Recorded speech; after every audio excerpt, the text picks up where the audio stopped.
మీ first cinema నటన ఎలా మొదలైంది? నా ఫస్ట్ మూవీ కోరుకున్న ప్రియుడు మార్కెట్లోకి వచ్చేంత వరకు నేను చచ్చిపోయాననే ఒక టాకు.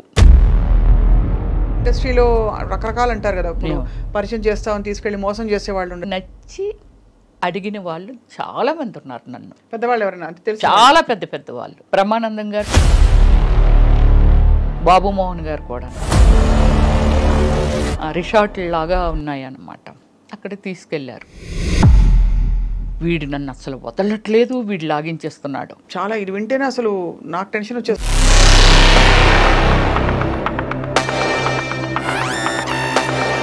మొహమాటం లేకుండా, ఇబ్బంది పడకుండా ఆ బట్టలు వేసుకున్నప్పుడు, క్యారెక్టర్స్ చేసినప్పుడు ఎప్పుడు అనిపించలేదా?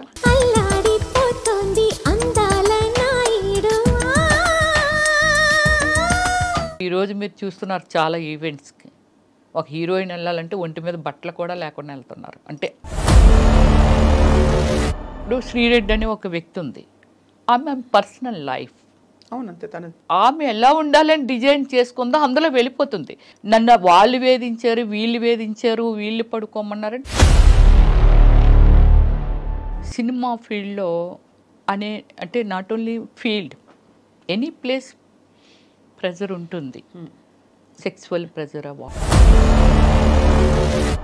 నేను బిఎఫ్లు చేయలా, నాకు ఆఫర్లు వచ్చి నేను చేయలా.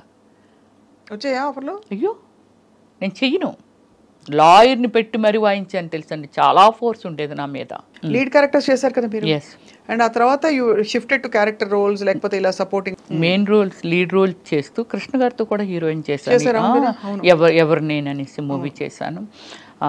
తర్వాత పునీత్ రాజ్ కుమార్తో చేశాను, తర్వాత రమేష్ అరవింద్తో చేశాను. ఇవాళ మీరు ఎంత ప్లెయిన్గా, అంటే ఒక హీరోయిన్కి ఉండేవంత ఒక సినిమా స్టార్కి ఉండే ఇది లేకుండా. అంటే ఫస్ట్ నుంచి ఏమిటంటే నేను ఇంటర్నేషనల్ మోడలింగ్ చేశాను. నేను బ్రిట్నీ స్పియర్కి నేను ఫస్ట్ ప్లేస్లో వచ్చానండి. నా కైండ్ ఆఫ్ యాక్టర్స్ ఎవరు సినిమా మేకింగ్ చేసిన వాళ్ళు ఇంతవరకు లేరు. కథ, స్క్రీన్ ప్లే, డైరెక్షన్, ప్రొడ్యూసింగ్ అన్నీ నేనే చేసుకొని సినిమాని కూడా రిలేట్ చేయగలిగాను అని అంటే so world wise very famous అయిపోయాను ఓమల్లి తర్వాత. ఎంత హైయెస్ట్ రెమ్యూనరేషన్ ఎప్పుడు అందుకున్నారు? ఆర్యభట్టకండి, దానికి అందుకున్నాను. దానికి వచ్చి 15 lakh ఇచ్చారు నాకు. ఐటమ్ సాంగ్ చేస్తే 10 lakh. మీరు చాలా మంది కమెడియన్స్ పక్కన వేశారు. All comedians. బట్ ఎక్కడో ఒక చోట చదివాను, మీకు చిన్నప్పుడే పెళ్ళయ్యి తర్వాత మీరు విడిపోయారు. ఇప్పుడు అతని వల్ల తప్పలేదు, నేను ఎందుకు సఫర్ చేయాలి? నాకు నాకు భయము, ఎంత భయం అంటే లవ్ అంటారు, డేట్ అంటారు, వెనకాల పడతారు.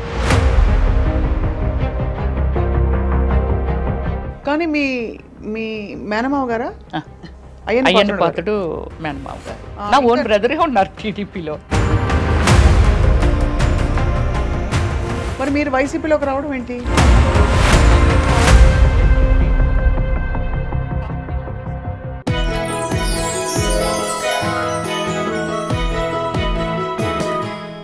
Hello and welcome to this special episode on I dream. క్వీన్కి స్వాగతం. ఇవాళ మన క్వీన్ ఆవిడ ఒక అద్భుతం, ఒక మ్యాజిక్ అని చెప్పాలి. ఎందుకంటే చాలా పాత్రలు పోషించారు జీవితంలో. తెరపై అనేక రకాల పాత్రలు పోషించి 9 భాషల్లో నటించడంతో పాటు ఒక సినిమాకి దర్శకత్వం వహించి 2 నంది అవార్డులు అందుకుని, అంతేకాకుండా జాతీయ స్థాయిలో ఎన్నో అవార్డులు అందుకున్న నటి.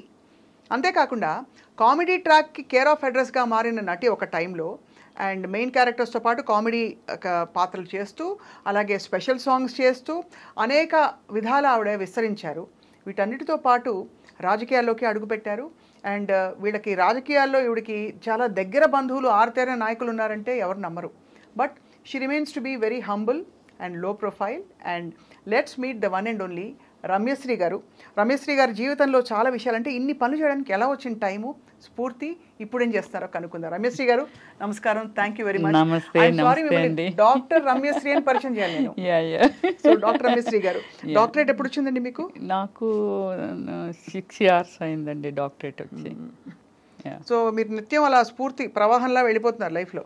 అంటే నాకు ఏం లేదు స్వప్న గారు, చిన్నప్పుడే అంటే కొంచెం మెచ్యూరిటీ వచ్చిన తర్వాత కొంచెం సర్వీస్ అంటే ఎవరైనా బెగ్గర్స్ కానీ, అంటే మన చిన్నప్పుడు మేము చూసిన అంటే విలేజ్ బ్యాక్గ్రౌండ్లో పెరిగాను నేను. అమ్మమ్మ వాళ్ళ ఇంట్లో పెరిగాను. నా ఫ్యామిలీ అంతా విశాఖపట్నం, కానీ నేను మాత్రం నా గ్రాండ్మా ఇంట్లో పెరిగాను అనమాట. నియరెస్ట్ ఏ కోడూరు అని అక్కడ స్టడీ చేశాను అనమాట. 10th క్లాస్ వరకు అక్కడ చేశాను. తర్వాత ఇంటర్మీడియట్ దేవరాపల్లి అని, అంటే విలేజ్ బ్యాక్గ్రౌండే అంతాను. సో ఆ చిన్నప్పుడు ఏమిటంటే ఈ బెగ్గర్స్ వాళ్ళు మన ఇంటికి వచ్చి అడుక్కోవటం ఇలా ఉంటుంది కదా, అలాంటి వాళ్ళకి హెల్ప్ చేయడం. నా ఫ్రెండ్స్ ఎవరైతే ఉన్నారో, ఏది 5th స్టాండర్డ్లో చదువుతున్న ఏజ్లో ఈ ఎస్సీ అమ్మాయిలు కానీ ఇలాంటి వాళ్ళకి, అయ్యో వాళ్ళు ఏంటి మనం తిన్నట్లేరు, మనం ఉన్నట్లేరు అని అనుకొని వాళ్ళకి చాటుగా అవి ఇవి ఇచ్చేయటం. అంటే ఉంది, అది నాకు చిన్నప్పుడే ఉంది. బట్ దాన్ని అలా పెరుగుతుండే కొలది తర్వాత నా అంతలు నేను డెవలప్ అయ్యి నేను సెక్యూర్డ్గా ఉన్న టైం నుంచి బాగా ఎక్కువ చేశాను. ఒక 13 years నుంచి ఈ సోషల్ సర్వీసుల్లో ట్రావెలింగ్. సో సోషల్ సర్వీస్ అనేది ఒక పెద్ద, అదొక complete mindset. But before that మీ సినిమాలు చాలా ఇంట్రెస్టింగ్, మీరు వేసిన క్యారెక్టర్స్. మీ ఫస్ట్ సినిమా నటన ఎలా మొదలైంది అసలు? అంటే యాక్చువల్లీ నేను ఎక్కువ బుక్స్ స్టడీ చేసేదాన్ని. స్టడీ చేసినప్పుడు ఈ నవల్స్ ఇవన్నీ చదువుతుండేదాన్ని. నెక్స్ట్ మంచి మంచి మన ఎండమూరి వీరేంద్రనాథ్ గారు అలాంటివన్నీ నవల్స్ అవి అలా చూస్తుండేదాన్ని. అప్పుడు నాకు, నేను చిన్నదాన్నే, ఏది 6th స్టాండర్డ్ చదివినప్పటి నుంచే ఈ పిచ్చి నాకు బాగా. సో ఈ శ్రీదేవ్ గారు, విజయశాంత్ గారు ఇలా ఉంటున్నప్పుడు 6th స్టాండర్డ్లో హై స్కూల్ టైంలోనే నాకు చాలా లాంగ్ హెయిర్ ఉండేది, ఫేర్గా ఉండేదాన్ని, బాగానే. అంటే 6th స్టాండర్డ్ అంటే మెచ్యూరిటీ కూడా లేని ఏజ్ అది. బట్ ఆ ఏజ్లోనే కామెంట్స్ అనమాట, అబ్బా నువ్వు చాలా అందంగా ఉంటావు, నువ్వు శ్రీదేవి అయిపోవచ్చు, నువ్వు విజయశాంతి అయిపోవచ్చు, ఇలా అనమాట. అది నా బ్రెయిన్లో బాగా ఫీడ్ అయిపోయింది. సో అలా ఏజ్ పెరుగుతున్న కొలది నాకు ఈ లోపల ఉండిపోయింది. కానీ it's a very nice family background. Cinema background అనేది కొంచెం కూడా లేని ఫ్యామిలీ అది. అంటే cinema nice family background, cinema background లేదంటే సినిమా నైస్ కాదనుకుంటా. నో, దానికి చాలా వ్యతిరేకంగా మాట్లాడిన మనిషినండి. సినిమా అంటే తప్పు కాదు, సినిమా ఏంటనేది మళ్ళీ మీకు చెప్తాను స్వప్న గారు, తప్పకుండా. అయ్యో 100% ఆ పాయింట్ మీకు మళ్ళీ మీరేంటంటే, అంటే సినిమా ఇండస్ట్రీతో కాకుండా కాదు, ఇంటిలోంచి లేడీస్ని మామూలుగా బయటకు రానిచ్చేవాళ్ళు కాదు. నేను చదువుకోవాలనుకున్నా సరే మాకు ఆ రోజుల్లోనే అంబాసిడర్ కారు ఉంటే అక్కడికి పంపించేవారండి డ్రైవర్నిచ్చి. మా ఊర్లో లేదు కాబట్టి, హై స్కూల్ లేదు కాబట్టి. కానీ ఏదైనా మూవీకి వెళ్ళాలన్న ఫ్యామిలీ అంతా కలిసి వెళ్ళటము, లేడీస్ని ప్రత్యేకంగా లేడీస్ని బయటకు పంపరు. కానీ నాకు ఇది ఒకటి ఇంట్రెస్ట్ అలా పెరిగిపోతుంది. 10th క్లాస్ అయిపోయిన తర్వాత నాకు జిల్లా పరిషత్ చైర్మన్ కృష్ణమూర్తి గారు అనేసి వాళ్ళ అమ్మాయి పద్మప్రియ అని ఒక ఆమె ఉంది, నాకు మంచి క్లోజ్ ఫ్రెండ్. నా భావాలన్నీ తనతో షేర్ చేసేదాన్ని. సో చేసినప్పుడు మరి ఏం చేద్దాం అనుకుంటున్నాను, actually my name original name Sujatha. So మరి ఏం చేద్దాం అని అనుకుంటున్నాను. లేదు నేను ఎలా అయినా చేయాలి. చెన్నై వెళ్ళాలంటే నాకు లాంగ్వేజ్ రాదు అంటే అప్పటికి ఆల్మోస్ట్ నేను 97లో వచ్చాను, ఇక్కడికి వచ్చేసింది ఇండస్ట్రీ. సో నేను వెళ్ళాలి. అప్పుడు తను ఏం చేసిందంటే, మీకు ఒక పెద్ద, ఇప్పుడు ఫస్ట్ టైం నేను రివీల్ చేస్తున్నాను, TV9 రవిప్రకాష్ గారు ఉన్నారు కదా, అక్కడి నుంచి తనకు ఒక ఫ్రెండ్ తెలిస్తే, తను కూడా ఉమెన్ కదా, సో అందుకని ఇంకో ఫ్రెండ్కి బెత్తాయించి సుజాతలుగా హైదరాబాద్ వెళ్తానంటుంది, మూవీస్లో చేస్తానంటుంది. అబ్బా నాకు భయం అనిపిస్తుంది, వాళ్ళ ఫ్యామిలీకి ఏం చెప్పాలి అది ఇదని. కానీ నేను పంపించినట్టు వాళ్ళ ఫ్యామిలీకి తెలియకూడదని ఇంకొక పర్సన్కి అప్పచెప్పింది. ఆ పర్సను రవిప్రకాష్ క్లోజ్ ఫ్రెండ్స్. అప్పుడు రవిప్రకాష్ గారి దగ్గరికి నన్ను పంపించారు. So travelling it very short time, ఒక 3 days ఎంతో రవిప్రకాష్ గారితో ట్రావెల్ చేశాను. నన్ను బండి మీద రామానాయుడు స్టూడియోకి తీసుకొని వెళ్ళారు. ఆ బ్యాక్ నుంచి తీసుకొని వెళ్తే లక్కీగా ఏమిటంటే రామానాయుడు గారు కలిశారు.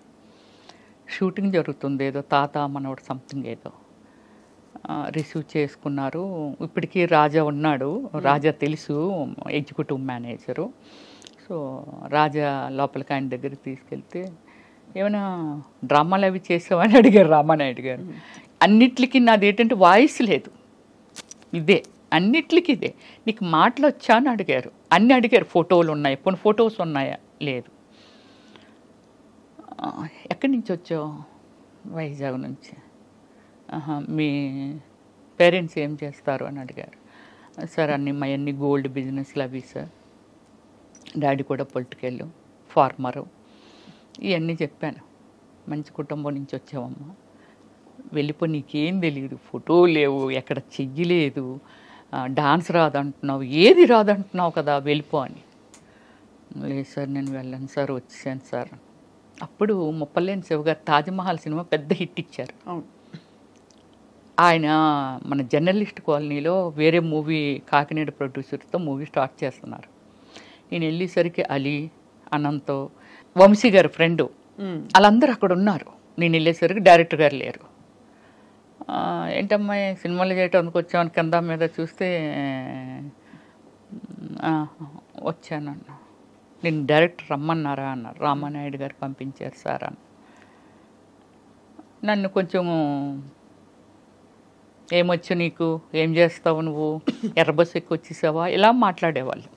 బట్ నాకు అప్పుడు దాన్ని కొంచెం సీరియస్గా తీసుకొని ఫీల్ అయిపోయేంత ఏం లేదు. నేను ఇంకా ఫస్ట్ టైం ఎంట్రీ కదా, అలాగే ఉంటుందేమో అనుకున్నాను. డైరెక్టర్ గారు వచ్చారు. వచ్చి ఒక బ్లైండ్ సీన్ నాకు ఇచ్చారు. అంటే ఒక పెళ్లి కొడుకు, వాళ్ళలోనే పెళ్లి కొడుకు, నా వెనకాతలో ఒక ముగ్గురు వాళ్ళనే నిల్చోబెట్టి పెళ్లి చూపులకు వచ్చారు, నీకు ఇష్టం లేదు, నువ్వు బ్లైండ్ లాగా నటించాలి, కాలు తనుకొని ఎత్తేయాలి అన్నారు. సార్ కప్పు పగిలిపోద్ది అన్న. పర్లేదు, పగిలిపోతే కొనుక్కుంటాంలో, నువ్వు చెయ్యి అన్నారు. అంటే అప్పటికి మీరు ట్యూనింగ్లో ఉన్నారు, యాక్టింగ్ అంటే ఇలా ఉంటుంది అని? లేదు, అసలు నాకు తెలీదు, చేసేసాను అంతే. చేసేసాను. అంటే కప్పు పగిలిపోయినా పర్వాలేదు అన్నారుగా, చేశాను. బట్ వెంటనే ఆయన కోరుకున్న ప్రీడ్ మూవీ స్టార్ట్ చేశారు. వితిన్ 15 డేస్లోనేదో. యు బిలీవ్ స్వప్న గారు, త్రోట్ క్యారెక్టర్, సాంగ్స్లోను అన్నిటిలోనూ మంచి క్యారెక్టర్ ఇచ్చారు. గ్రేట్. 13 డేస్. అప్పుడు నాకు 24,000. ఎప్పుడు? 1997లో. ఎక్కువే. నీకు అంత రెమ్యునరేషన్ ఇచ్చారని. కానీ ఎక్కడ ఫస్ట్ టైం చేస్తున్నానని ఫీలింగ్ నాకేం కెమెరా ఉంది, అది ఉంది, ఏం లేదు స్వప్న గారు. అలా చేసుకుంటూ వెళ్ళిపోతున్నాను. మీతో కూడా ఎవరు వచ్చారు రమేశ్రీ గారు? ఎవరు రాలా. మీరు ఒక్కరే? ఎలా ఒక్కదాన్ని వచ్చాను. మాది గోల్డ్ షాప్స్ కదా, మా షాప్లో అప్పారావు అని శ్రీకాకుళం అబ్బాయి వర్క్ చేసేవాడు. వాళ్ళ సిస్టర్ ఇక్కడ ఉంది, ఏది మన చందానగర్లో.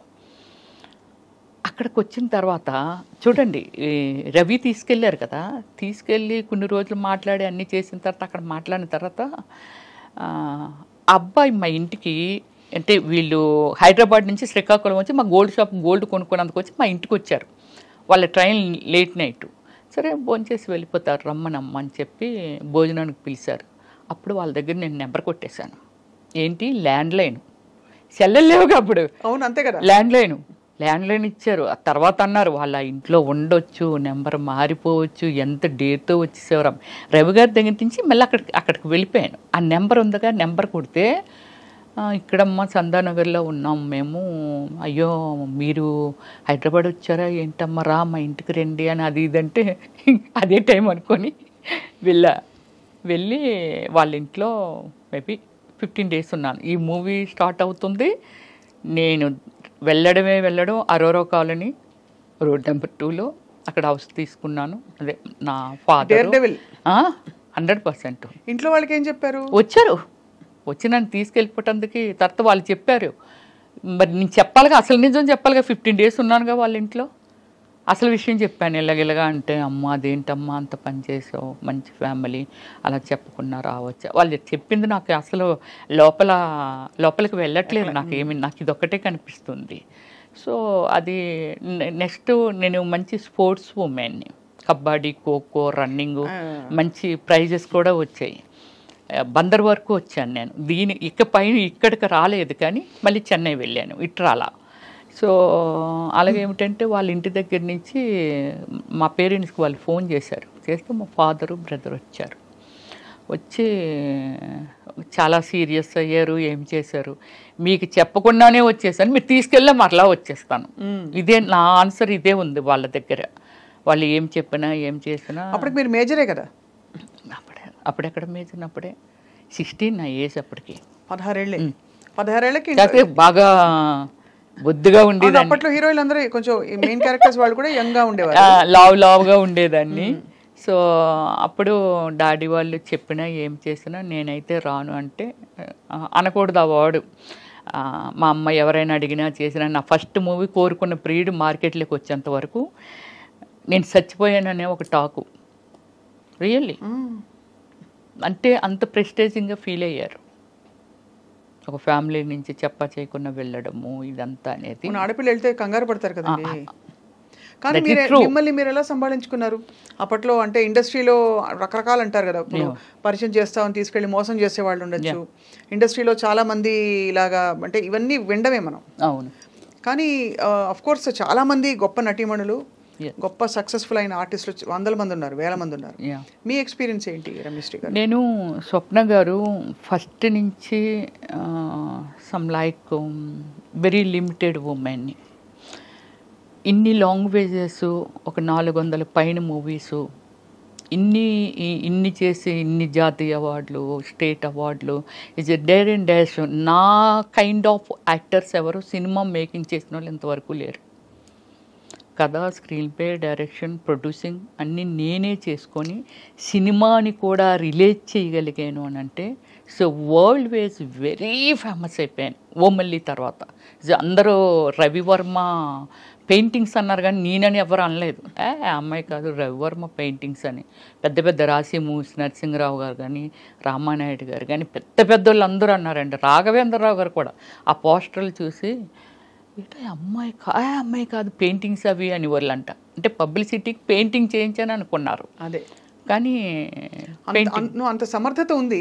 అంత హార్డ్ వర్క్. 17 వయసులో ఎవరు మంచి ఎవరు చెడు విచక్షణ ఎలా? అసలు ఏమి జీరో నాలెడ్జ్. ఎవరైనా వచ్చి గబుక్కుమని రామ్మ తీసుకెళ్తా నిన్ను ఆ ఫలానా డైరెక్టర్ దగ్గరికి, అవి కూడా ఎక్స్పెక్ట్ చేశాను నేను. అంటే డైరెక్టర్స్ దగ్గరికి, ప్రొడ్యూసర్ దగ్గరికి అని కాదు, కానీ ఈ నాకు కోరుకున్న పీరియడ్ జరుగుతున్నప్పుడే ఒక 3-4 సినిమాలు, అంటే లొకేషన్కు వాళ్ళు వీళ్ళు వస్తూ ఉంటారు కదా.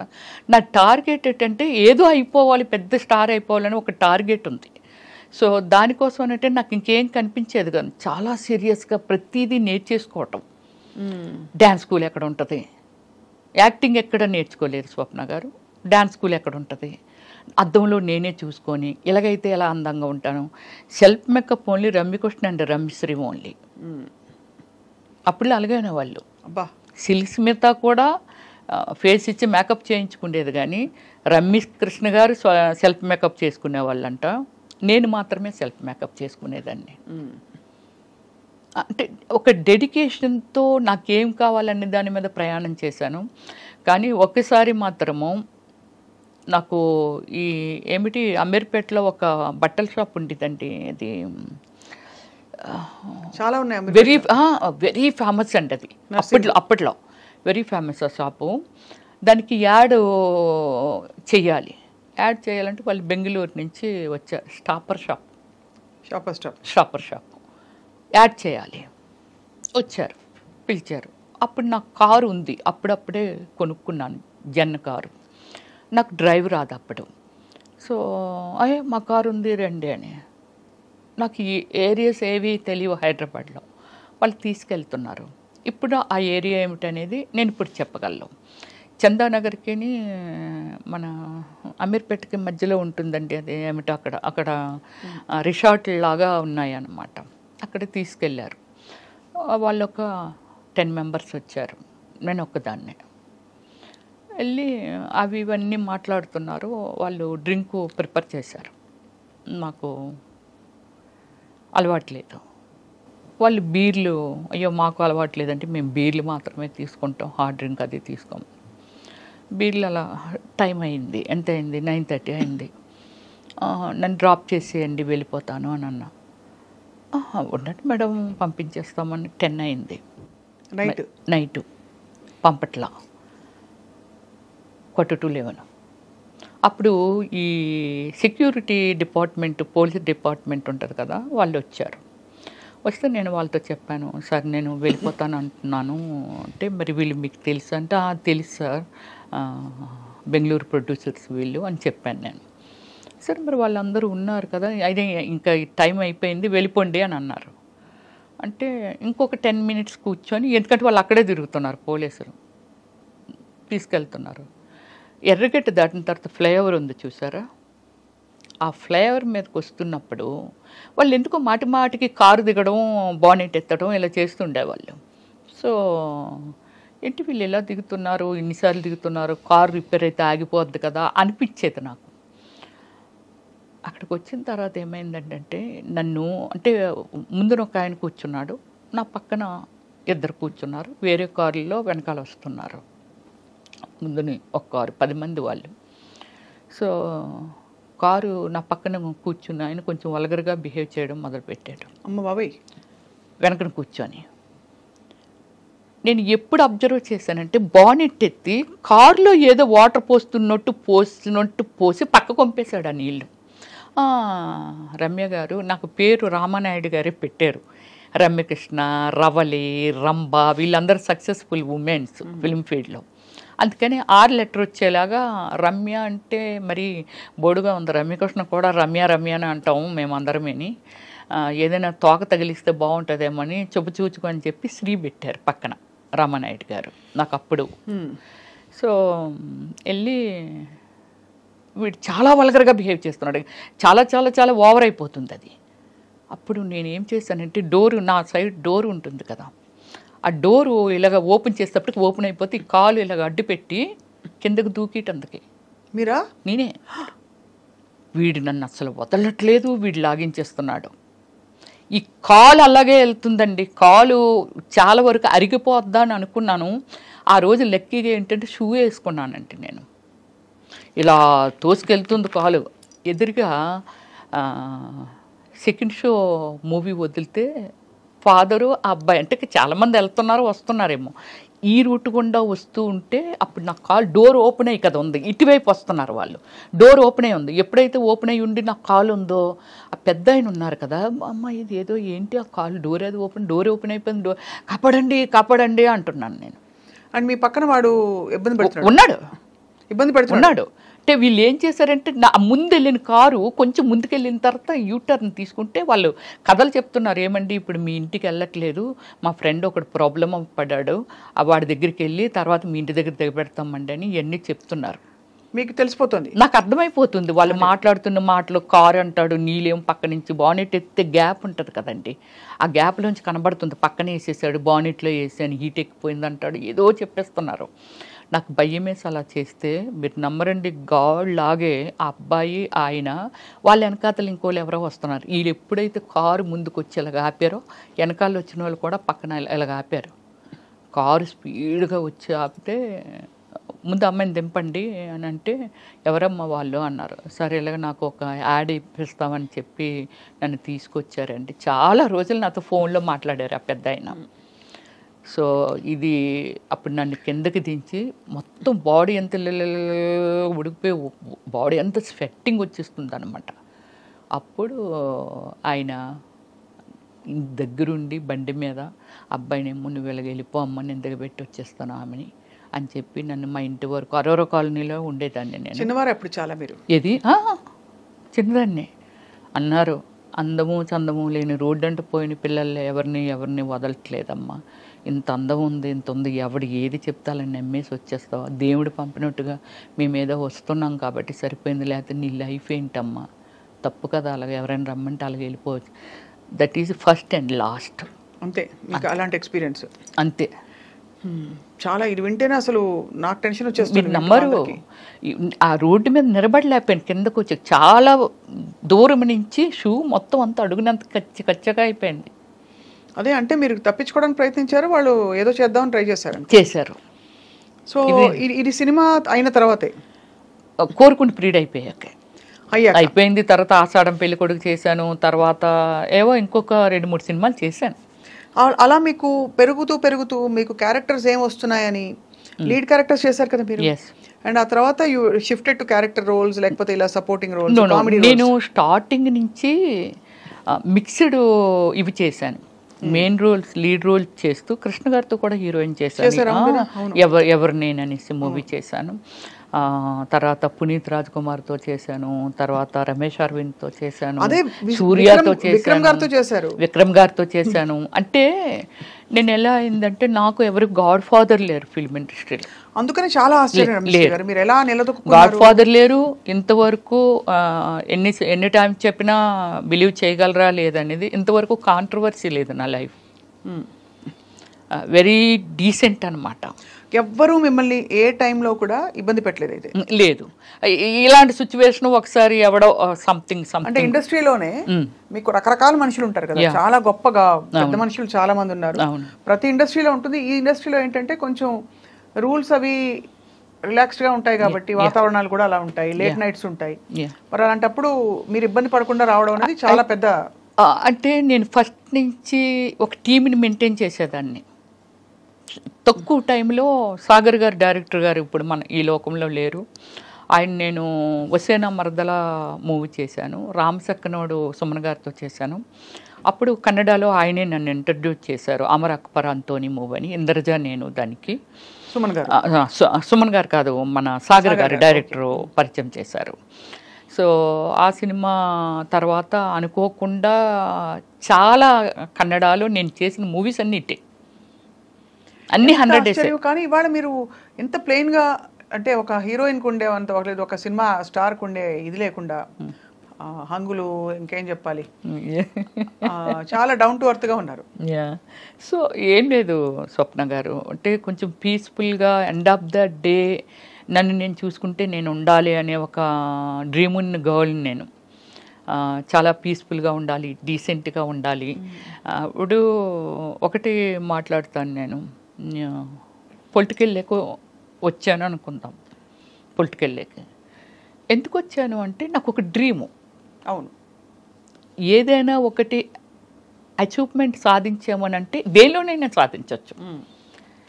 ఫస్ట్ మనకి ఒక గోలు డ్రీము అంటే ఒక ఫ్యాషన్ ఉంటే దాన్ని ఏదైనా చెయ్యొచ్చు అనేది. రైట్. దీనితో రాజకీయంలోకి వచ్చాను. ఎందుకు వచ్చాను అని అంటే సంథింగ్ ఒక బ్రాండ్ క్రియేట్ చేయాలి నా వరకు, అంతే. ఒక అధిష్టానాన్నే ఒక బ్రాండ్ చేయాలనేది కాదు, నా వరకు నేను ఒక బ్రాండ్గా తయారవ్వాలి అంతే. పొలిటికల్ అంటే ఏమిటి, ఓకే పొలిటికల్ ఎందుకు వెళ్ళాము, ఏం చెయ్యాలని అనుకున్నాము, దానికి ప్రభుత్వం నుంచి ప్రజలకి మనం ఓన్లీ మీడియేటర్ మాత్రమే. అవును, ఇది నిజమే కదా, ప్రభుత్వానికి ప్రజలకి మీడియేటర్ మాత్రమే మనం అక్కడి నుంచి వీళ్ళ అవసరాలు ఏంటి, వాళ్ళకి అక్కడి నుంచి మనకి ఏం ఫండింగ్ వస్తుంది, మనం ఏం యూటిలైజ్ చేసామనేది ఒక్కటే రాజకీయం, అంతే నాకు తెలిసింది. కరెక్ట్. ఈ భావంతోనే నేను పొలిటికల్లోకి వెళ్ళాను, నేను ఏదో చెయ్యాలి. కానీ మీ మేనమావ గారా? అయ్యన్న పాత్రుడు మేనమావ గారు నా ఓన్ బ్రదరే ఉన్నారు టీడీపీలో. ఓకే. రామానాయుడు. ఓహో. మాడుగుల మన బూడి ముత్యాలనాయుడు గారి మీద కంటెస్టింగ్ పర్సన్ బ్రదరే. 2014, 2019. మరి మీరు వైసీపీలోకి రావడం ఏంటి అంటే దీనికి కారణం ఏమిటంటండి, ఇప్పుడు పార్టీలు తీసేద్దాం, ఇది మనకొద్దు. నాకున్నది రాజశేఖర రెడ్డి గారి ఇంటి వెనకాల శర్మిలా హౌస్ ఉంది కదా, అరోరా కాలనీయే కదా, అక్కడే నా ఇల్లు ఉండేది. నేను వాకింగ్ అంతకు వెళ్తేప్పుడు అప్పుడప్పుడు ఇలా లుంగి, ఆయన అప్పుడు రాజశేఖర రెడ్డి గారికి పదవులు ఏమి లేవు, ఇలాగా లుంగి పంచి కట్టుకొని ఒకసారి నన్ను పలకరించారు ఆయన. ఏంటమ్మా ఇంత చెల్లో ఇంత అర్లీ మార్నింగ్ వెళ్ళిపోతున్నాం అంటే, సార్ వాకింగ్ సార్ అంటే, మంచి ఫెమిలియర్ ఫేస్ లాగా ఉంది. దానికి ముందు ఏం చేశామంటే మోహన్ బాబు గారు ప్రెసిడెంట్ మా అసోసియేషన్కి, ఏదో మాట్లాడడం కోసమని కొందరు మెయిన్ ఆర్టిస్టులు అందరమే సార్ వాళ్ళ ఇంటికి వెళ్ళాము. ఆయన ఇచ్చిన మనుషులకి ఇచ్చిన రెస్పెక్ట్ అండి అసలు ఒకసారి వెళ్తే ఎవరు మర్చిపోలేరు. అది రాజశేఖర రెడ్డి గారు దగ్గర ఉన్నది, అది నేను చూశాను. తర్వాత ఈ ఆరోగ్యశ్రీ వీళ్ళు సోషల్ సర్వీస్ పిచ్చి ఉందిగా నాకు. అపోలో హాస్పిటల్కి మనం వెళ్ళామనుకోండి, ఇప్పుడు మన తెలంగాణ వాళ్ళు కచ్చలు వేసి ఇక్కడ చెవులు ఇవన్నీ పెట్టుకొని అక్కడ హాస్పిటల్లో కనబడితే, ఇది స్టార్ హాస్పిటల్, ఇందులో కూడా వీళ్ళు ఎలా ట్రీట్మెంట్ తీసుకోగలుగుతున్నారో, వీళ్ళు చాలా పేదవాళ్ళు కదా అని ఒక ఫీలింగ్.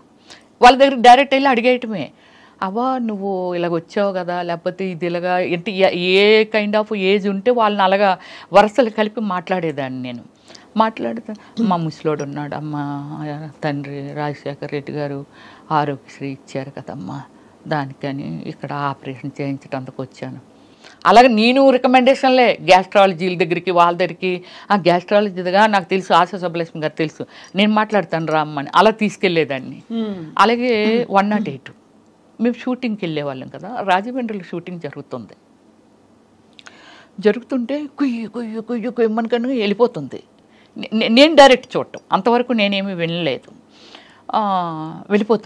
వెళ్ళిపోతుంటే పక్కన ముసలిది ఫోన్లే అమ్మ దేవుడిలాగా వచ్చాడు, ఎక్కడ ఏదైనా సరే దిక్కుమాలు సావులు చావకుండా ఒక 5 నిమిషాలు వచ్చి తీసుకొని వెళ్ళిపోయి చాలామందికి ప్రాణదానం చేస్తున్నాడు రాజశేఖర్ రెడ్డి గారని ఒక పెద్ద ఆవిడ అక్కడ ప్రొడక్షన్ పెట్టారనమాట.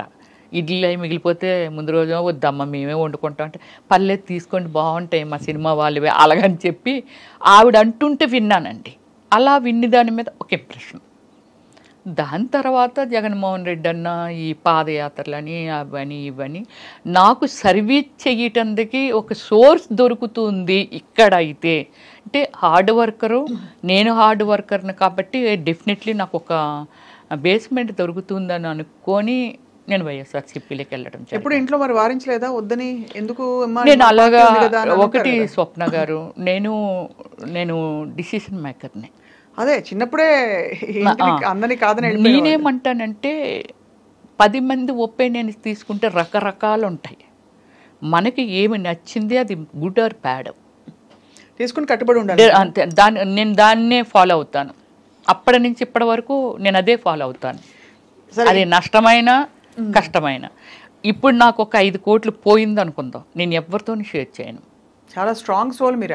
డెఫినెట్లీ. ఎందుకంటే మీరు చిన్నప్పుడు మొదలు పెట్టారు, అది కోరుకున్న పీరియడ్ నుంచి మొదలుపెట్టి ఎన్ని సినిమాలు ఉంటాయి రమేశ్రీ గారు? 400 అబౌవ్ ఇన్ 9 లాంగ్వేజెస్. ఆ మిగతా భాషల్లోకి ఎలా మీరు అలా వెళ్ళిపోయారు? అది నాకు ఏమిటంటే ఫస్ట్ ఇప్పుడు సోషల్ మీడియా వచ్చింది, నాకు ఫస్ట్ నుంచి ఏమిటంటే ఫేస్బుక్ మెయింటైన్ చేయడం ఓన్గానే. ఫేస్బుక్ వరల్డ్ వెళ్ళిపోయేది. నాకు లేని కంట్రీలో ఫ్యాన్స్ లేరు. బ్రెజిల్, పాకిస్తాన్, యుఎస్ఏ, యూకే, ఇంక ఇవే వేరే బ్రెజిల్లో అయితే 80 మంది ఉన్నారండి నాకు నా ఫ్యాన్స్. అంటే ఫస్ట్ నుంచి ఏమిటంటే నేను ఇంటర్నేషనల్ మోడలింగ్ చేశాను. నేను అది కూడా చేశారు. బ్రిట్నీ స్పైర్కి నేను ఫస్ట్ ప్లేస్లో వచ్చానండి. Eyes and nose and lips నాకు. ఎక్కడ దేనికి? అది ఏ పోటీ? గ్లామర్ ఉంటుంది కదా, body language, eyes and lips and skin measures ఇవన్నీ ఉంటుంది కదా, వాళ్ళకి అవన్నీ కావాలి. దానిలో నేను ఫస్ట్ ప్లేస్లో వచ్చాను. నేను ఏ సంవత్సరం అండి? 2004 అండి. సో ఊరికే పాటలు రాశారు మీరు? ఇంకోటి వినాలి, బుక్లో వచ్చాను కవర్ పేజ్లో. ఓహో, ఇంకా ఉంది, నా ఫోన్లో ఉందండి. అంటే ఎంత అచీవ్మెంట్ ఉంది. కానీ నేను ఏమిటంటే దాన్ని పబ్లిక్ అని కాదు. నేను అప్పుడులో మనకి ఏముండేది, పేపర్స్, ప్రెస్, అంతే కదా. ఎంతోమంది అన్నీ కవర్ పేజీలే, బ్యాక్ కవర్ పేజీ ఇటు పక్క. ఒకవేళ బ్యాక్ కవర్ పేజ్ చిరంజీవి గారు ఉన్నారు అనుకో, ఫ్రంట్ కవర్ పేజీ రమేశ్రీ. బ్లోఫ్లో నేను ఉన్నాను అనుకో, పవన్ కళ్యాణ్ ఫ్రంట్ పేజీ. ఇలాగ అన్ని మెయిన్ ఇవే. ఇవి ఉన్నాయా మీ దగ్గర? ఇంకా కాపీ ఉన్నాయా? తప్పకుండా. మీరు ఒక్కసారి చేస్తామంటే స్క్రీన్ మీద అలా వెళ్ళొచ్చండి. అన్ని కవర్ పేజీలు అండి, లోపల ఎక్కడ ఏముండవు. కానీ అంత క్రేజ్ ఉన్న మీరు సడన్ గా మళ్ళీ సామాన్యమైన, ఇప్పుడు ఎందుకంటే ఆ తరంలో క్రేజ్ ఉన్న హీరోయిన్లు అందరూ కూడా వాళ్ళు ఒక ఇది మెయింటైన్ చేస్తున్నారు. కానీ మీరు మాత్రం మళ్ళీ మామూలుగా మీ సామాన్యమైన స్థితికి వచ్చేసారు. ఏంటి సామాన్య స్థితి? ఆర్థికంగా చెప్పట్లేదండి, మీ గ్లామరు, స్టార్డమ్ మెయింటైన్ చేయడాలు, సర్కిల్స్ అవి లేకుండా. అంటే కారణం ఏమీ లేదండి. పొలిటికల్ అంటే నాకు కొందరు పెద్దలు చెప్పిందని కాదు, కానీ డీసెంట్గా ఉండాలి, తర్వాత నానకూడదు, ఆ వర్డ్ అదే అనుకుంటాను, అది ఉంది. అయితే ఇంకోటి నేను చెప్తాను, ఆత్మ సౌందర్యం లేనిది, ఆత్మశుద్ధి లేనిది శివ పూజలు ఎలా మనల్ని మనం శుద్ధిగా ఉంచుకున్నప్పుడే కదా ఎదుటి వాళ్ళని. ఇప్పుడు నేను గ్లామర్గా ఉన్నాను, ఆవిడ స్లీవ్లెస్ వేస్తుంది అనేది.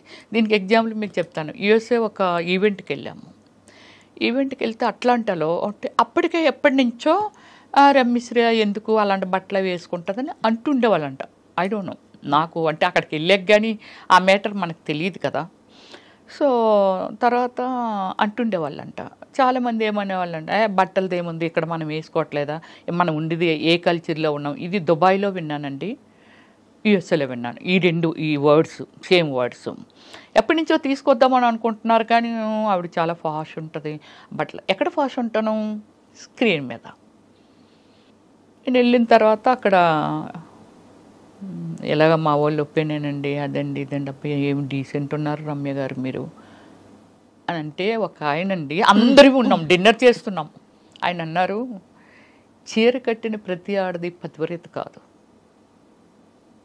వాళ్ళ డ్రెస్సింగ్ దీన్ని పెట్టి ఎవరిని ఎప్పుడు అంచనా వేయకూడదని అందరి మధ్య ఆయన మాట్లాడారు. గ్రేట్. అవును, డైరెక్ట్గా నన్ను ఉద్దేశించి ఇంకోళ్ళు ఉద్దేశించి కాదు, నా వర్షన అల్లో ఉంది ఏది ఎప్పుడో, కానీ అది ఆయన అప్పుడు ఓపెన్ చేశారనమాట అలాగా. సో అలా అంటే ఏమిటంటే ఒక డ్రెస్సింగ్ని పెట్టో లేకపోతే ఏదో పెట్టి నేను చేసిన సినిమాలు నేను ఒకటే చెప్పాను, నేను బిఎఫ్లు చేయలా, నాకు ఆఫర్లు వచ్చి నేను చేయలా. వచ్చాయా ఆఫర్లు? అయ్యో నేను చెయ్యను, లాయర్ని పెట్టి మరీ వాయించాను తెలుసండి, చాలా ఫోర్స్ ఉండేది నా మీద. ఎవరు ఫోర్స్ చేసేవారు? షూట్ చేసేవాళ్ళు ఎవరైతే దానికి స్పాన్సర్స్ ఉంటారో ఇదంతా ఉంటుంది కదండి. అంటే చాలా లాంగ్వేజెస్లో చేశాను కదా, బాగా స్ప్రెడ్ అయ్యి వరల్డ్ వైజ్ స్ప్రెడ్ అయ్యాను నేను.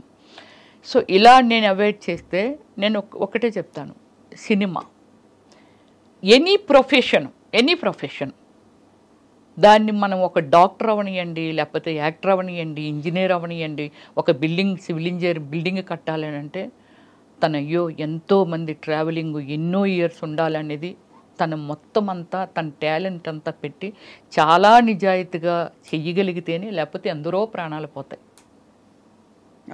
ఇలాగేమిటంటే నా ప్రొఫెషన్లో నేను వచ్చానండి, ఒక డైరెక్టర్ డ్రీమ్లో దిస్ ఈజ్ ఒక కాన్సెప్ట్ ఈజ్ వన్ ఫ్యామిలీ, ఒకరు ప్యాంట్ వేస్తారు, ఒకరు చీర కడతారు, ఒకరు షార్ట్లు వేస్తారు, డిఫరెంట్ కాన్సెప్ట్ ఈజ్ స్టోరీ. అలా మీరు వేసిన క్యారెక్టర్స్కి చాలా చోట్ల మీరు కొన్ని ఎక్స్పోజ్ చేసే బట్టలు వేసుకున్నాను. అప్పుడు అదే అంటున్నాను, నాకు డైరెక్టర్ అనే ఆయన కాన్సెప్ట్ అండి. చిరంజీవి గారైనా సరే కొన్ని సినిమాల్లో గోచి పెట్టుకొని పరిగెట్టారుగా అవసరమైతే. అంటే అడవ మనిషిలో చిన్న కట్టుకొని పరిగెట్టారు. ఎనీవన్ దాన్ని నమ్ముకొని, కళామ తల్లిని నమ్ముకొని వచ్చాము కాబట్టి, బట్ వాళ్ళకి ఏం కావాలని ఇన్పుట్ మనం ఇవ్వాలా వద్దా అంటే ఖచ్చితంగా. బట్ మీరు ఎక్కడ ఫీల్ అయ్యారు అంటే, ఫీల్ కాకుండా మొహమాటం లేకుండా ఇబ్బంది పడకుండా ఆ బట్టలు వేసుకున్నప్పుడు, క్యారెక్టర్స్ చేసినప్పుడు ఎప్పుడు అనిపించలేదా? నాకు అనిపించలేదండి, అస్సలు అనిపించలేదు. దేన్నైతే నమ్ముకొని వచ్చాను. ఈరోజు పుయిదా రమేశ్వరి అంటే మా అమ్మ నాన్న కడుపుని పుట్టి నేను అక్కడే ఎవరినో పెళ్లి చేసుకొని ఎక్కడో ఉండుంటే అంతే కదా, ఎవరికి తెలుస్తుంది రమ్యశ్రీ ఎవరు అనేది, ఎవరికి తెలుస్తుంది? ఖచ్చితంగా. అంటే నేమ్ ఫేమ్ కోసం, బట్ అయినా కూడా ఒక పెంపకం, ఒక వాతావరణంలో పెరిగినప్పుడు మీరు అన్నట్టు సినిమా ఇండస్ట్రీ లేకపోతే నేను రాను, తప్పకుండా ఇబ్బంది పడతారు. ఇబ్బంది అయినా సరే ఇష్టంగా చేశాను. ఎంతో మంది డైరెక్టర్స్ అన్నారండి, అసలు యాక్టింగ్లో కూడా కోఆపరేషన్ చెయ్యరు.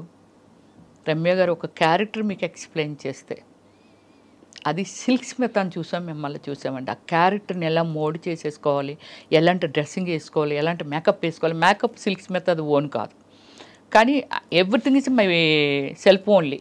కాస్ట్యూమ్ డిజైను నేనే, కలర్ కాంబినేషను నేనే, అన్నీ మొత్తం డిజైన్ చేసేసుకుండేదాన్ని. ఈరోజు సీన్ ఏమిటి, ఎవరెవరు ఆర్టిస్టులు, బ్యాక్గ్రౌండ్ ఏముంటుంది, ఆ బ్యాక్గ్రౌండ్లో నేను ఈ కలర్ చీర కడితే నాకు ఆ కలర్ చీర పంపించేయండి. అలాగే కాస్ట్యూమ్ డిజైన్లు కూడా నేను సినిమాకి కాస్ట్యూమ్ అంతా నా పర్సనల్, అంటే నేనే డిజైన్ చేసుకున్నాను నేను. అలాగే ఆల్ మూవీస్కి నా పర్సనల్ డిజైనింగ్ అండి. సో ఎక్కువ ఇలాంటి కాస్ట్యూమ్స్ వేసిన క్యారెక్టర్స్ మీరు డాన్స్ సీక్వెన్సెస్ చేశారు, చాలా ఐటమ్ సాంగ్స్ కూడా చాలా చేశారు. ఏమైనా గుర్తున్నాయా మీకు? మీరు పాపులర్గా హిట్ అయిన సాంగ్స్? పాపులర్గా హిట్ అయినవంటే నేను సూర్యతోని శ్రీ అనే ఒక మూవీ చేశాను తమిళ్లోనే. సూర్యాది ఇప్పుడు నా ఏమి సినిమా అంటే సూర్యాది కాదు, విక్రమ్తో కూడా వన్ సాంగ్ చేశాను, యూత్. యూత్ చేశాను, రోజుకో రోజా చేశాను. ఎలా ఉండేవారు తర్వాత వాళ్ళందరూ మీతో? నాతో విక్రమ్ చాలా బాగుండేవాడు. చాలా అంటే లిమిటెడ్ పర్సన్ అనమాట. హాయ్ అంటే హాయ్, ఎర్లీ మార్నింగ్ రాగానే విచ్ చేయడం సూర్య. కానీ విక్రమ్ అది కాదు. కామెంట్ చేయడము, జోకులు వేయటము, ఇవన్నీ చాలా ఫ్రెండ్లీగా ఉండే. ఎప్పుడైనా లంచ్కో దేనికో పిలవచ్చు కదరా ఏదో చేపలు అంటే, నేను కుకింగ్ ఫేవర్ని అనమాట. అది వదలలేదు. వదలను. మటన్, గోంగూర కానీ, ఫిష్ పులుసు కానీ వెరీ ఫేమస్. ఎప్పుడో మీరు రావాలి ఇంటికి. నేను వెజిటేరియన్ అండి. అయ్యో సారీ. కానీ కాబట్టి మీరు బంగాళదుంపల వేపుడు, వెజిటేరియన్ కూడా చాలా అద్భుతంగా చేస్తాను. పప్పు ఫ్లేవర్ అయితే అసలు ఎంత అద్భుతంగా ఉంటుందంటే, తింటుంటే ఆ స్మెల్ చాలండి. అంటే పప్పు టమోటా కానీ ఎనీ లీవ్స్ యాడ్ చేసి కానీ చాలా బాగా చేస్తాను. గోంగూర పచ్చడి, పచ్చి పచ్చడి, ఇలాంటివన్నీ. కంప్లీట్గా జీవితాన్ని ఎలా స్ట్రా వేసి పీల్చేయాలో అన్ని మీరు అంతేగా. కానీ చాలా మంది చెప్తారు, స్వప్న గారు మీరు స్క్రీన్ మీద చూసిన రమ్య గారికి ఇన్సైడ్ మీరు అంటే అవుట్ సైడ్ మీ అంటే బయట చూసిన రమ్య గారికి అసలు సంబంధం కూడా ఉండదు. మీరు చాలా homely and exactly. Cinema time వరకే సినిమా వదిలిస్తే నాకు ఏ లైఫ్ తెలియదండి. పబ్ లైఫ్ తెలీదు, ఫ్రెండ్స్ సర్కిల్ లేరు, తాగడం అలాంటివి ఏమీ లేదండి. అంటే ఇవన్నీ టిపికల్గా. సిల్క్ స్మిత గారిని కలిసారా మీరు? లేదు, అప్పటికే నేను వచ్చేసాను 97లో కదా నేను వచ్చాను. అప్పటికే ఆమె అవుట్ అయిపోయారు. అవును కదా, అవును కరెక్ట్. 97 అంటే కరెక్టే. మరి ఎవరెవరిని కలిసారు మీ కంటెంపరీస్? నేను సౌందర్య గారితో వర్క్ చేశాను, రమ్యకృష్ణ గారితో వర్క్ చేశాను. సౌందర్య గారితో నేను, సౌందర్య గారు అంటే ఇక్కడ తెలుగులో చేశాము. కన్నడలో ఆర్యభట్ అని నేను సెకండ్ హీరోయిన్. నాకు అవార్డు వచ్చింది, తనకు రాలేదు, నాకు వచ్చింది అవార్డు. సో ఆర్యభట్ అని రమేష్ అరవింద్ హీరో అనమాట. తను ఇట్స్ లైక్ శ్రీకాంత్ మనకి ఎలా హీరో అలా సతీ లీలావతిలో చేశారు కదా. యా. సో ఆయన మూవీ అనమాట. చాలా మూవీస్ చేసాము, ఒక 6 or 7 మూవీస్ చేసాము. చాలా ఫ్రెండ్లీగా ఉండేది. రమ్య నువ్వు అంటే మామూలు చైర్స్ వేసుకొని ఇంకా వేరే ఎక్కువ ఆర్టిస్టులు ఉంటారు కదా, మాట్లాడుకొని ఇదంతా చేస్తున్నప్పుడు నువ్వేమైనా దూదులు పెట్టుకుంటావా రమ్య? అందరూ సరదాగా డిస్కస్ చేసి నవ్వినా సరే నువ్వు నవ్వు అలా ఉండిపోతావు ఏమిటి, ఎక్కడో చైర్ వేసుకుంటావేంట్రా, నన్ను రా అనేది, ఎక్కడో చైర్ వేసుకుంటావేంట్రా అనేసి అని. నేనేమి దూదులు పెట్టుకోను, కానీ మ్యాటర్ నాది కాదు కదా, సబ్జెక్ట్ నాది కాదు. అంటే నాతో మాట్లాడో లేకపోతే నా గురించి మాట్లాడితే వింటాను. ఎవరి గురించో మాట్లాడుతున్నారు కాబట్టి అది నాకు సంబంధం లేనిది కదా. అలా నాకు అలవాటు అయిపోయింది ఫస్ట్ నుంచి. నేను అంతే, ఎవరి మ్యాటర్లోకి నేను దూరను. ఎనీ పాసిబిలిటీ స్వప్న గారు చాలా వరకు అయ్యో పాపం అనే హార్ట్ ఉంది నా దగ్గర. అయ్యో పాపం ఇలా అయ్యిందా, అయ్యో మనకి అంటే నాకు ₹1,00,000 వచ్చింది అనుకోండి. చాలా ప్లేసుల్లో నేను ఇది స్టేట్మెంట్ కూడా ఇవ్వడం జరిగింది. నాకు ఒక 1 lakh వచ్చింది, 10,000 ఈజ్ నథింగ్. ఇంకా నాకు 90,000 ఉంది. ఆ 10,000 సాక్రిఫికేషన్ చేస్తాను. ఏమి చెయ్యాలి, దేనికోసం యూజ్ చేయాలి, ఏమిటి అనేది. సో 27 కంట్రీస్ తిరిగాను నేనైతే. ఎంత హైయెస్ట్ రెమ్యూనరేషన్ ఎప్పుడు అందుకున్నారు రమ్య గారు? నేను హైయెస్ట్ రెమ్యూనరేషన్ అయితే ఆర్యభట్టకండి, దానికి అందుకున్నాను. దానికి వచ్చి 15 lakh ఇచ్చారు నాకు. తర్వాత అన్ని ఐటమ్ సాంగ్ చేస్తే 10 lakh. 10 lakhs కూడా. వావ్. సో అయితే మీరు దాన్ని కెరియర్గా మలుచుకుని దాదాపు వెళుతున్న టైంలో మళ్ళీ మీరు చాలా మంది కమెడియన్స్ పక్కన వేశారు. ఆల్ కమెడియన్స్తో, సుమన్ శెట్టితో కూడా చేశాను నేను. ఎలా ఉండేవారు అందరూ? అప్రిషియేటివ్గా అందరూ. నాకు ఎల్బి శ్రీరామ్ గారు నా సినిమాలో కూడా చేశారు కదండి. సో లైక్ ఒక ఫాదర్ లాగా అనిపించేవాళ్ళు. బ్రహ్మానందం గారు, అందరికంటే బ్రహ్మానందం గారితో చాలా ఎక్కువ, హేమ గారి కంటే నేను ఎక్కువ చేస్తుంటాను బ్రహ్మానందం గారితో. బట్ నేనేమిటంటే అంటే అందరికీ తెలుసు చాలా లిమిట్లో ఉంటుంది. రా అమ్మాయి వెళ్ళాడబోదాం, రావచ్చు కదా సరదాగా అని అన్నారు అనుకోండి, నేను ఏదో ఒక పని పెట్టుకునేదాన్ని. అంటే వేరే స్టేట్లో బ్రహ్మానందం గారు కానీ అలా రూమ్లో ఏం చేస్తావు, షూటింగ్ చేసి వచ్చి రావచ్చు కదా సరదాగానా అలా అంటే, సార్ నాకు ఇలాగా మాకు తెలిసిన వాళ్ళు ఉన్నారు అంటే, ఇప్పుడు నన్నేమి కొట్టరు, అలాగే నేను సఫర్ అయింది బాబు మోహన్ గారితో కానీ. సో అంటే వాళ్ళకి అర్థమైపోయేది ఒక 3 డేస్లోనో ఎప్పుడో 1 డే అంటే ఏదో చెప్పొచ్చు, 3rd డేస్ అలా ఉంటాయి కదా, వాళ్ళకి అర్థమైపోయి ఉండేది ఈ అమ్మాయి కావాలని అవాయిడ్ చేస్తుంది అని. ఇప్పుడు నేను చెప్తానండి, హేమా గారు లేకపోతే ఇంకోళ్ళు ఎవరో స్టేట్మెంట్ ఇచ్చారు, బ్రహ్మానందం గారు నా విషయంలో కూడా అలా ప్రవర్తించారండి, బాబు మోహన్ గారు కూడా. ఏ అమ్మాయినే చూస్తారా, మమ్మల్ని చూడరా ఏంటి, అమ్మాయి ఉంటేనే సినిమా ఆడుతుందా అలాగే ఇలాగని చెప్పి నన్ను అవాయిడ్ చేసిన వాళ్ళు వీళ్ళిద్దరు అంతే అంతే. సో ఒక మామూలుగా పర్సనల్ లైఫ్స్లోకి మేము వెళ్ళామండి, బట్ ఎక్కడో ఒక చోట చదివాను మీకు చిన్నప్పుడే పెళ్ళయ్యి తర్వాత మీరు విడిపోయారని. విడిపోలేదు. అందుకే మీరు ఒకటి అంటే మీరు దానిలో చాలా బెస్ట్ ప్లేస్లో ఉన్నారు కాబట్టి చూడండి, నా మీద ఎక్కడ ఎవరితోనో లవ్లో ఉన్నదను లేకపోతే వీళ్ళతో డేట్లో ఉందను లేకపోతే సంథింగ్ నాది ఎక్కడ వినరండి. నాకంటూ కొన్ని మోరల్ వాల్యూస్ ఉన్నాయి, దాన్ని నేను ఎంత రెస్పెక్ట్ చేయాలో అంతే రెస్పెక్ట్ చేస్తాను. నా ఫ్యామిలీ దీన్ని ఏ రోజు స్క్రీన్ ముందుకి నేను తీసుకురాలా. Okay, any interview anything that is my personal life, cinema ఫీల్డ్కి సంబంధం లేనిది. ఓకే, ఫ్యాన్స్ క్యూరియాసిటీ ఉంటుంది ఏమిటి అని, బట్ సేమ్ టైం నన్ను ప్రపోజ్ చేసిన వాళ్ళు కూడా అవుట్ ఆఫ్ కంట్రీ, పారిసా లేకపోతే యుఎస్ఆ పెద్ద పెద్ద డాక్టర్లు వీళ్ళంతా ఉన్నారు.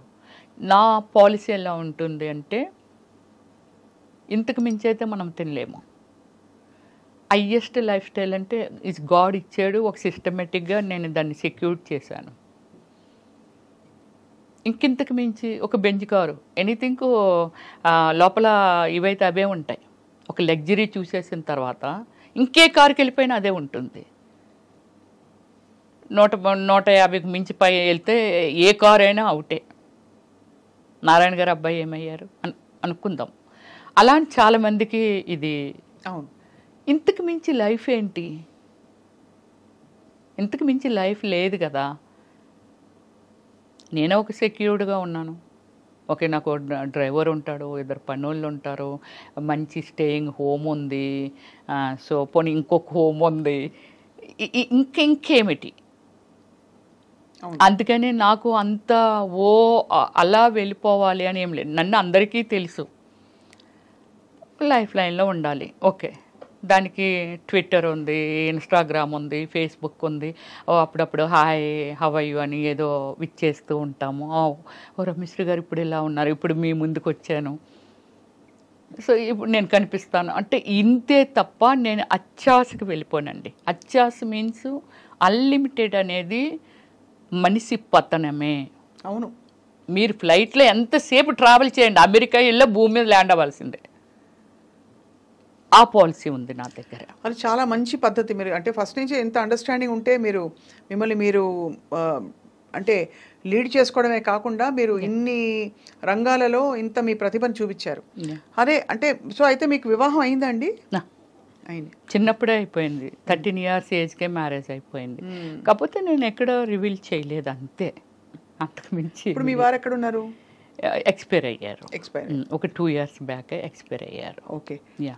సో మరి ఈజ్ లైక్ మై ఫాదర్ స్వప్న. చెప్పాను కదా, చాలా రెస్పెక్ట్ ఇస్తాను. ఈరోజు గుడిలో పూజించినట్టుగా పూజిస్తాను ఆయన్ని, చాలా రెస్పెక్ట్ ఇస్తాను. నాట్ ఏ రాంగ్, ఇప్పుడు అతని వల్ల తప్పలేదు, నేను ఎందుకు సఫర్ చేయాలి? నాకు నాకు భయము, ఎంత భయం అంటే లవ్ అంటారు, డేట్ అంటారు, వెనకాల పడతారు. సరే, మన బిజీలో మనం ఉంటాము, ఎంతోమందిని నేను ఫేస్ చేశాను. కృష్ణకుమార్ గారు 15 years గ్యాప్ అండి, ఆమెకి ఫీల్డ్ వదిలేసింది పూర్తిగా. బెంగళూరులో ఆమె పెద్ద ఎస్టేట్ ఉంటుంది, తెలుసు, నేను వెళ్ళానుగా. వెళ్ళారా? ఇంటర్వ్యూ చేశారా? అసలు లైక్ నా కూతురు వాడిని కేఆర్ విజయ్ గారు అంతే నన్ను పెంచుకుంటామనేవాళ్ళండి. ఆ ఎస్టేట్లో నాకు ఒక అత్త క్యారెక్టర్ చేయాలి, ఆమె అయితే బాగుంటుంది. అక్కడే కదా షూటింగ్ అంతానా, చేస్తే బాగుండు అని అనుకుంటా. అమ్మా, ఇప్పుడు మళ్ళీ మేకప్ అయ్యి కూర్చొని వాళ్ళు ఎవరు అడిగినా యాక్సెప్ట్ చేయలేదండి. నేను అడిగాను, ప్లీజ్ మీరు చెయ్యండి బాగుంటుంది మంచి క్యారెక్టర్ అంటే అప్పుడే యాక్సెప్ట్ చేశారు. డైలీ లంచ్ ఆవిడ ఇంట్లోనే. ఆ ఎదురుగానే సావుకార్ జానకి గారు చూసాను ఆవిడ వెళ్ళారా? పుట్టిరు. ఆవిడ కూడా. మేఘా వర్షించని ఒక మూవీ అనమాట, అద్భుతమైన మూవీ. అలాగే మలయాళంలో ఒక మూవీ చేశాను, ఆ మూవీకి నాకు అవార్డు వచ్చింది. సో అలాగే ఏమిటంటే వాళ్ళందరూ మాట్లాడుతుండేవాళ్ళు ఈ వీటి గురించి.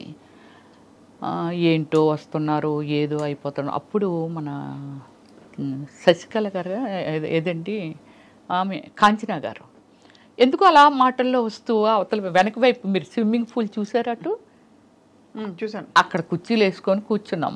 కూర్చుంటే ఇవన్నీ చెప్పేవారు, వీళ్ళు ఎలాగ అయిపోయారు, అలా అలాగైపోయారు, సావిత్రి గారు ఎలాగ అయిపోయారు, ఇవన్నీ అని. ఏమిటి అని అంటే ఎవరినో నమ్మితే కదా అలాగైంది.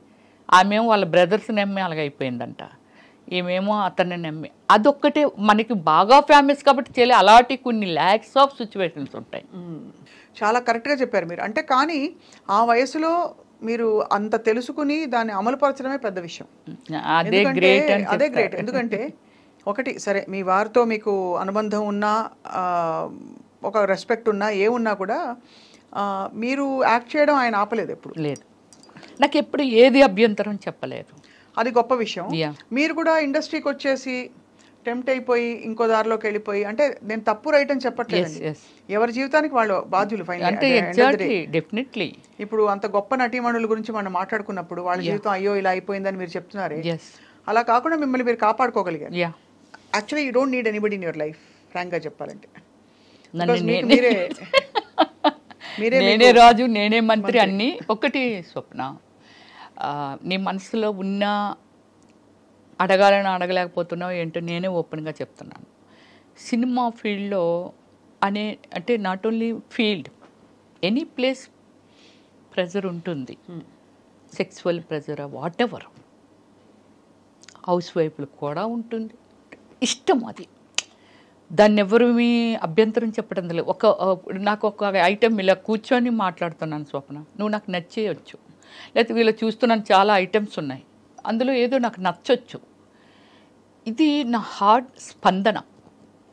అలాగే ఎవరికి ఎందుకు నచ్చమో, ఒక గ్లామర్ ఉన్నప్పుడు వెంకటేశ్వర స్వామి దగ్గరికి ఎందుకు వెళ్తున్నాము, ఆయన ఏమైనా ఇచ్చేస్తున్నారా, ఇస్తారా మనకు తెలియదు, ఇస్తారా ఎవరు, కానీ నచ్చారు. చాలామంది గాడ్స్ ఉన్నారు కదా.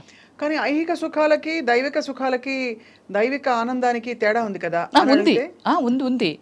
ఎగ్జాంపుల్ చెప్తున్నాను అంతే.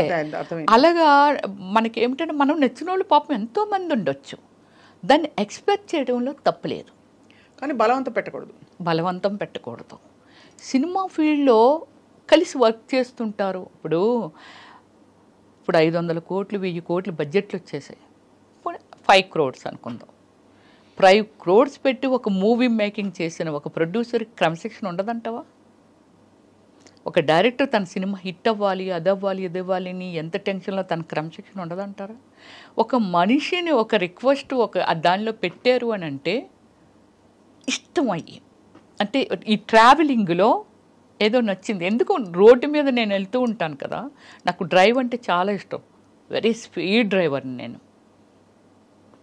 వెళ్తుంటాం కదా, ఒక లొకేషన్ ఏదైనా నచ్చిందని ఆపేసి అక్కడ ఒక 10 నిమిషాలు ఏదో రిలాక్స్గా అంతా వాచ్ చేసి అప్ప చాలా బాగుంది, ఎటు కాసేపు కూర్చుంటే బాగున్ను అలా అనిపిస్తుంది నాకు. అలాగే ఒక ఇష్టాన్ని ఎవరిని స్టాప్ చేయలేము. బట్ అలా నచ్చి అడిగిన వాళ్ళు చాలామంది ఉన్నారు నన్ను పెద్దవాళ్ళు ఎవరైనా చాలా పెద్ద వాళ్ళు. కానీ ఏ రోజు నేను రాంగ్ స్టెప్ వేయలేదు. అంటే నాకు ఒకవేళ సినిమా ఇవ్వమన్నారని అనుకుందాం, అదే కదా మెయిన్. ఐ డోంట్ కేర్, మీరే ప్రొడ్యూసర్ లేరు, మీరు ఒక్కలే డైరెక్టర్ లేరు, నేను ఒక్కదాన్ని ఆర్టిస్ట్ లేను, ఇది కూడా చెప్తా. సో ఏం చెప్పుకునేవారు, ఏది రావాల్సి ఉంటే అది వస్తుంది అంతే.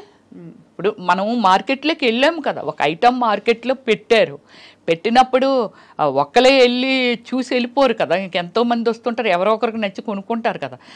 అంతే, ఒక కళాకారునిగా నేనున్నాను, ఎంతోమంది సినిమాలు చేసినప్పుడు నా అవసరం, రమ్యశ్రీ అయితే భలే ఉంటుంది, ఆ సినిమాలు చాలా బాగా చేసింది. నేను సినిమా తర్వాత సునీలు నేను మా అదృష్టం ఏంటో తెలియదు, అంత బిజీ అయిపోయాం. డైలీ ఒక 3-4 షూటింగ్స్, ఒక్కొక్కసారి 10 days కూడా నేను నిద్రపోయేదాన్ని కాదు. నైట్ 2 వరకు డాన్స్ ఏదైనా ఐటమ్ సాంగ్ స్ట్రైన్ అయిపోదండి. ఎక్కడో అడవుల్లో పెట్టేవాళ్ళు, ఎక్కడో పెట్టేవాళ్ళు. మళ్ళీ వేరొకరు location 7 o'clock, morning hour 7 o'clock call sheet. నేను ఎప్పుడు ఇంటికి వెళ్ళాలి, ఎప్పుడు పడుకోవాలి, ఎన్ని చేయాలి. ఇప్పటికీ నా దగ్గర ఒక అసిస్టెంట్ ఉండేదండి, లక్ష్మి అనేసి.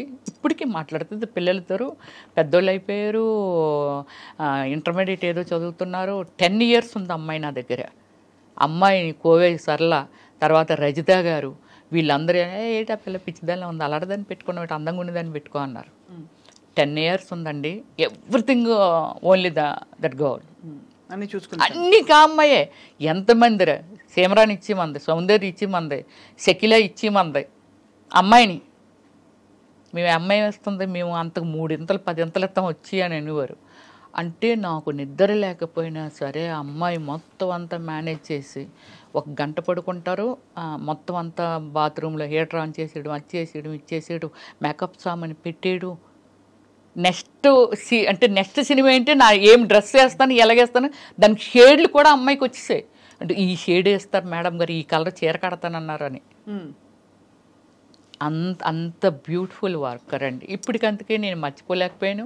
1 ఎకరం ల్యాండ్ కూడా అమ్మాయికి పండించుకొని ఇచ్చాను మా విలేజ్. వాళ్ళది కొత్త పెళ్ళి, మాది కొత్తూరు, పక్క విలేజెస్ అనమాట. చాలా చిన్నప్పుడు వచ్చింది అమ్మాయి.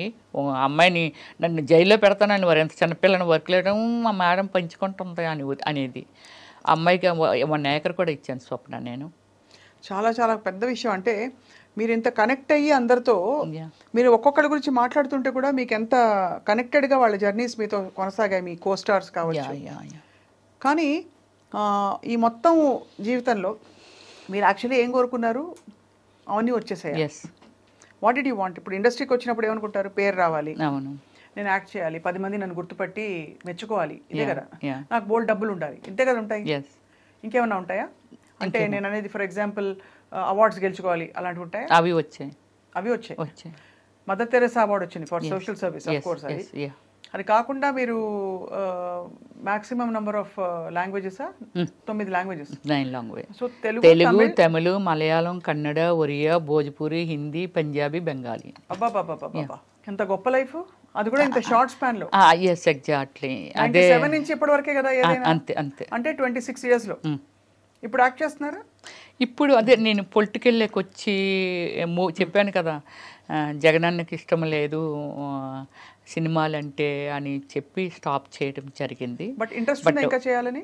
ఇప్పుడు మళ్ళీ సెకండ్ ఇన్నింగ్ స్టార్ట్ చేస్తున్నాను నేను. మనకి ఇది నిర్మలమ్మ అమ్మగారు ఎవరైతే ఉన్నారో ఆమె మనకి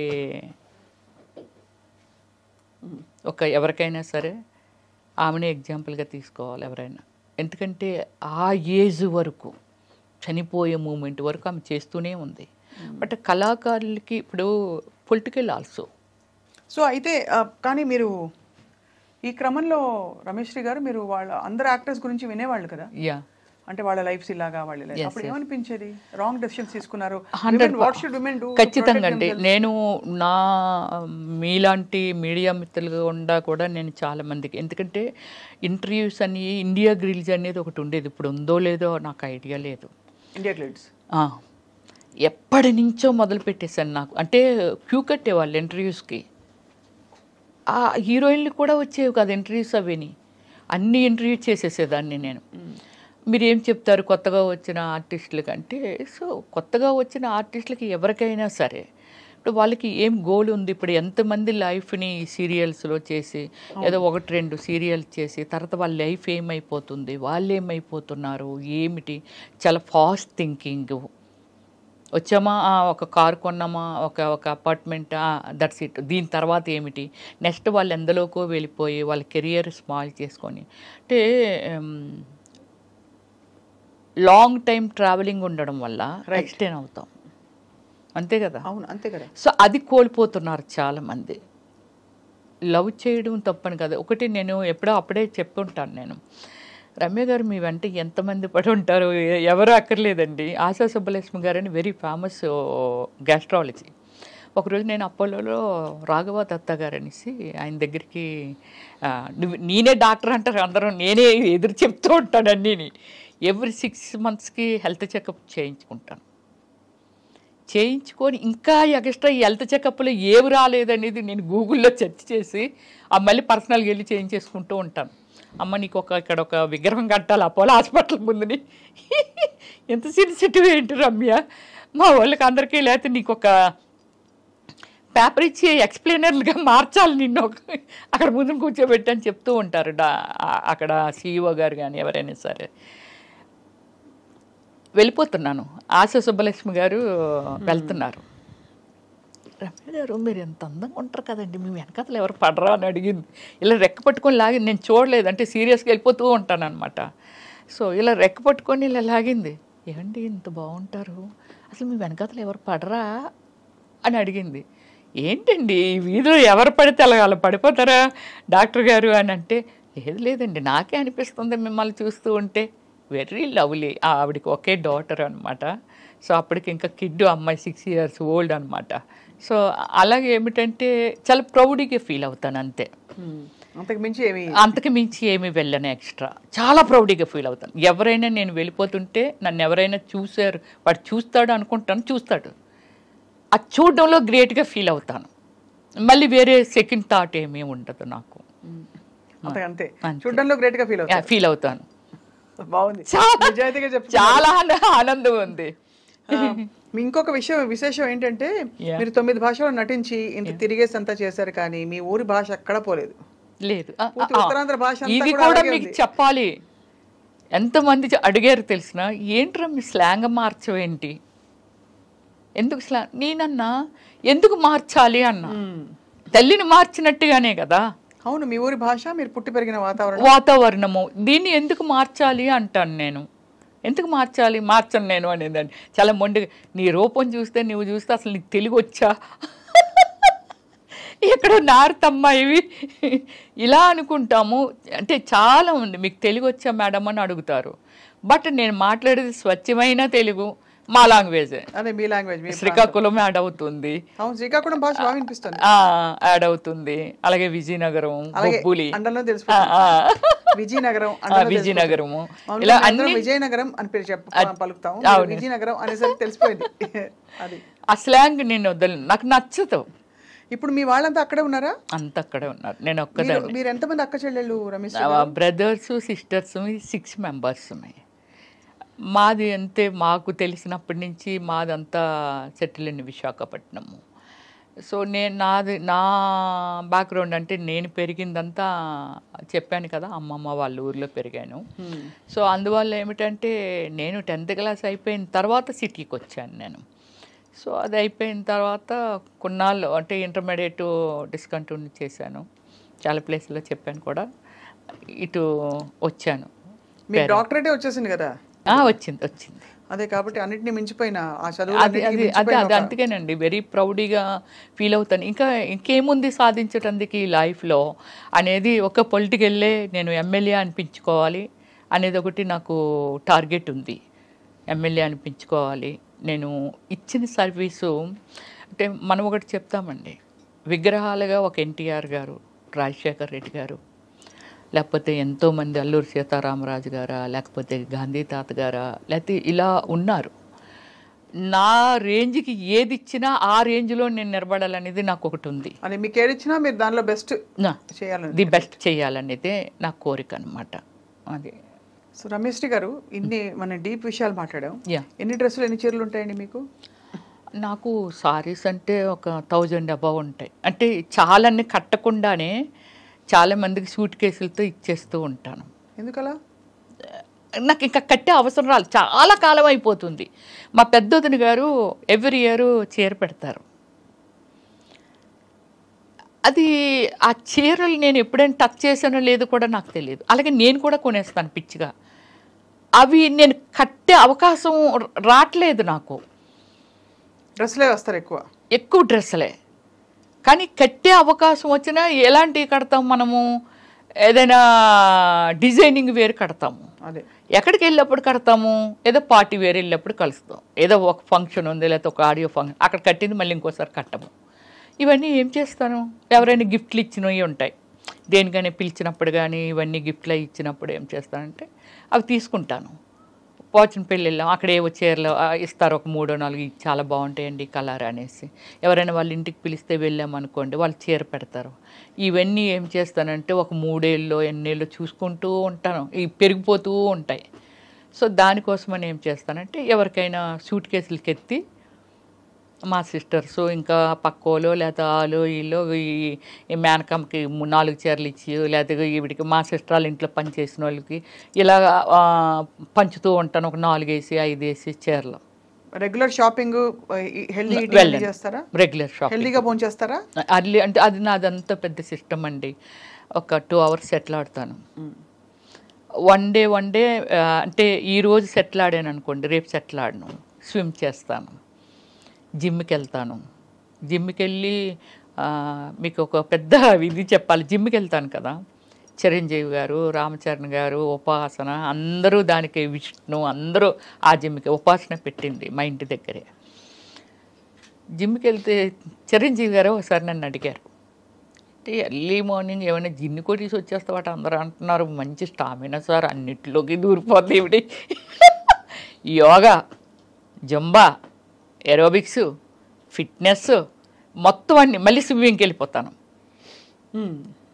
షవర్ తీసుకొని 11-11:30కి ఎప్పుడో ఇంటికి వెళ్తాను కూల్గా. సెటిల్ ఆడిన రోజు ఒక్కరోజే ఇంటికి ఎర్లీగా వెళ్ళిపోతాను. 4కి లేస్తాను నేను ఎప్పుడు, రోజు. అది అలారం అక్కర్లేదు, ఏం అక్కర్లేదు, 4కి వచ్చేస్తారు. పిట్టలు అరవక ముందు నేను లేస్తాను, తర్వాత పిట్టలు అరుస్తూ ఉంటాయి. ఏం చేస్తారు లేచి ఫస్ట్ యోగా, కొంచెం ఫిజికల్ యాక్టివిటీస్, ఇవన్నీ. కాఫీ టీ తాగను, కర్డ్ కూడా రేరు, బటర్ మిల్క్ తాగుతాను. కాఫీ టీ మంచి నాన్ వెజ్ ప్రియురాల్ని. అలాని వీక్లీ వన్సే, రైస్ కూడా కాదు. సో అయితే మీరు జిమ్ ఇప్పటికే వెళ్తున్నారు ఆ జిమ్కి? ఏది మానేను నేను, ఏది మానేను. ఇప్పుడు లెగ్స్ ఇలా స్ప్రెడ్ చేస్తాను, బ్యాక్ బెండ్ చేస్తాను, లెగ్ ఇలా స్కై ఇది చేస్తాను, అన్నీ చేస్తాను నేను ఇప్పటికీ కూడా. అసలు వింటుంటే ఒక మనిషి జీవితం గురించి వింటున్నట్లేదు మీరు దాన్ని చెప్తుంటే. ఒక నలుగురు రమ్యశ్రీలు మీలో ఉండి వాళ్ళందరూ కలిసి ఒక రమ్యశ్రీగా తయారైనట్టు. అంటే you have achieved so much in a short span. And మీకు ఇష్టం వచ్చినట్టు మీ టర్మ్ ఎప్పుడు నవ్వుతూనే ఉంటాను. నన్ను నేనే ప్లాన్ చేసుకుంటాను, ఎవరి హ్యాండ్లోనూ పెట్టను, నాకు నచ్చదు. ఎప్పుడైనా దిగాలేసి ఏడుస్తారా? ఎప్పుడైనా? నాకు అసలు ఏడిపే రాలేదు ఎప్పుడు. మన వల్ల ఇతరులు ఏడ్చారా ఎప్పుడైనా? అది కూడా లేదండి. అది ఇంకా నేనేమైనా ఫీల్ అయిన డే చెప్పాను కదా, 5 కోట్లు అలా పోయినా ఎవరితో నేను షేర్ చేసుకోను. నా ఫ్యామిలీ కాదు, బ్రదర్స్ కాదు, ఎవరితోనూ పంచుకోను. నన్ను ఏదైనా రిక్వెస్టింగ్ ఏదైనా హెల్ప్ అడిగారు అనుకోండి, వీలైనంత వరకు చేయటందుకే ట్రై చేస్తాను. చాలా చేసేసాను నేను, బ్యూటిఫుల్, చాలా చేశాను. సొసైటీకి ఎలా చేస్తాను, నా ఫ్యామిలీకి కూడా అంతే చేస్తాను. ఎవరినైనా నాకు తెలియకుండా వెళ్ళి నేను అడ్రస్ ఇస్తాను, మీరు ఎంట్రీ చేసుకోవచ్చండి. చిన్నప్పటి నుంచి అంటే నాకు ఏదైనా అనిపించింది, ఇప్పుడు ఇగో ₹1 లేకపోతే 2 కోట్లు నా ప్రాపర్టీ ఏదో అమ్మేశారు అనుకుందాం, నేను ఎందుకు అమ్మారని కూడా అడగను. దాన్ని అయిపోయింది, అది రిపీట్ చేయను మళ్ళీ. బాబోయ్, మీలా ఉండడం చాలా కష్టం. ఎవ్వరా అమ్మేసావు కదా ఎవ్వరని కూడా, గాడ్ ప్రామిస్లీ నేను ఎప్పుడు ఎవరిని అడగలేదు. అమేజింగ్, చాలా చాలా అమేజింగ్ క్వాలిటీస్. చాలా అమేజింగ్గా మీ లైఫ్ని మీరు ప్లాన్ చేసుకున్నారు రమ్యశ్రీ గారు. ఫస్ట్ మీరు అసలు సాహస వనిత. మా ఇంటికి వస్తే మీకు తెలుస్తుందండి, it's like 7 star above my బెడ్రూమే కాదు, హాలే కాదు, డైనింగ్. కూర్చున్నాను అంటే అంత పీస్ఫుల్గా ఉండాలి. బెడ్రూమ్లోకి వెళ్తే ఒక స్వర్గలోకంలోకి వెళ్ళట్టు. అయితే మీరు ఎప్పుడు కాదనను అన్నారు కాబట్టి ఎప్పుడైనా మీరు అనుమతిస్తే వచ్చి మీ ఇల్లు చూస్తాం. అయ్యో షూర్, డెఫినెట్లీ. అది ఇంకొక ఇల్లు విల్లా కట్టుకుంటున్నాను, కన్స్ట్రక్షన్ అవుతుంది. 5 monthsలో చేంజ్ అయిపోతాను. డ్రీమ్ అంతే. అప్పుడులో రమ్యశ్రీ డ్రీమ్ హౌస్ అని వేశారు. అంటే ఎవరెవరో ఏదో కట్టుకోవడం ఇంకా బాగా కట్టేసి ఉండొచ్చు, కానీ నా టేస్టు, నా ఫీలింగు అంటే పడుకుంటే ఇలా ఉంటుందా అనేది. బెడ్రూమ్ అంటే బెడ్రూము, నా బాత్రూమ్ కూడా అంత గార్డెనింగే, చాలా లవ్లీగా ఉంది వినడానికి. వాష్రూమ్ కూడా వాష్రూమ్ లాగా ఉండదు, అన్ని వాష్రూమ్స్ ఒక మంచి ఒక బెడ్రూమ్ కంటే మించి ఉంటాయి వాష్రూమ్స్. అలా అంటే అది నాకు ఇష్టం అన్నమాట. మీరు అసలు ఇవన్నీ కాదండి, మీకు ఇష్టం వచ్చిన టర్మ్స్ మీద మీరు బతకడం, ఎగ్జాక్ట్లీ అదే చాలా ఇక్కడ రిమార్కబుల్ థింగ్. ఎగ్జాక్ట్లీ అండ్ చాలా చాలా inspiring for so many people watching. Yeah and చాలామంది మహిళలకు మీరు ఇచ్చిన అడ్వైజ్ ఇవాళ ఏంటంటే మీ డెసిషన్స్ మీరే తీసుకోండి. ఎస్ అండ్ ఎవరికి ఏవి చెప్పది మనం అబలలు కాము సబలలు అని చెప్పి. అంతే. అంతేగా? ఎక్కడున్నాం స్వప్న గారు? ఎగ్జాంపుల్ మీరే చెప్తున్నాను నేను. మీ ఇంటర్వ్యూ అంటే చాలామంది అంటే నేను మిమ్మల్ని పొగట్టలేదు, నేను ఫ్రాంక్గా చెప్తున్నాను. మీ ఇంటర్వ్యూ స్వప్న ఇంటర్వ్యూ అంటే చాలా జెన్యూన్ ఉంటుంది, చాలా అసలు ఎంత బాగా మాట్లాడుతుంది, అడుగుతుంది, చాలా హోమ్లీ ఉంటుంది. ఇలాంటివి నేను ఎప్పుడో విన్నివి, ఎప్పుడో నేను విన్నాను అంతే. సో అలా అంటే ఏమిటంటే నేను కూడా నా సెల్ఫ్ డిసిషన్స్ ఏనండి అన్నీని. ఒకళ్ళ వల్ల ఏడవకూడదు, ఒకళ్ళ వల్ల నవ్వకూడదు, అంతే. టీవీ ఒక 10 రోజులు చూడకపోయినా ఆశ్చర్యపోవక్కర్లేదు, నాకు టైం దొరకలేదు అంతే. ఎవరైనా ట్రోల్ చేశారా మిమ్మల్ని ఎప్పుడైనా? చేయలేదు, చేయలేదు, ఇప్పటి వరకు లేదు. ఏంటి శ్రీరెడ్డి గారి గురించి మాట్లాడినప్పుడే నన్ను చేయలేదు, నన్ను ఏం అనలేదు ఆమె. అంటే నేనేమంటానంటే అండి, ఇప్పుడు శ్రీరెడ్డి అనే ఒక వ్యక్తి ఉంది, ఆమె పర్సనల్ లైఫ్, అవునంతే, ఆమెది, ఇట్స్ హర్ చాయిస్, అంతే, ఆమె చాయిస్. ఆమె ఎలా ఉండాలని డిజైన్ చేసుకుందో అందులో వెళ్ళిపోతుంది. నష్టము లాభం ఆమె ఫేస్ చేస్తుంది, నాట్ టు యూ అండ్ మీ, అంతే కదా. సో అలాంటప్పుడు నేను ఒకటే పాయింట్ ఆమె గురించి మాట్లాడమంటే చెప్పాను. తప్ప రైట్ అనేది నిర్ణయం తీసేసుకుంది, అయిపోయింది. దాని గురించి మనం ఆర్గ్యూ చేసా అనవసరం. కానీ ఫీల్డ్లో ఇలా ఉంటారనుకుంటే చాలా తప్పు. పాడైపోవడమైనా బాగుపడమైనా మనమున్నాము. సొసైటీ నుంచి నువ్వేం తీసుకుంటున్నావు, అంటే నీకేం కావాలి, ఏం తీసుకుంటున్నావు, దాన్ని బట్టి మనం ఫెయిల్యూర్ ఆర్ సక్సెస్ అనేది తెలుస్తుంది. ఆమె ఆ పాయింట్ తీసుకుంది.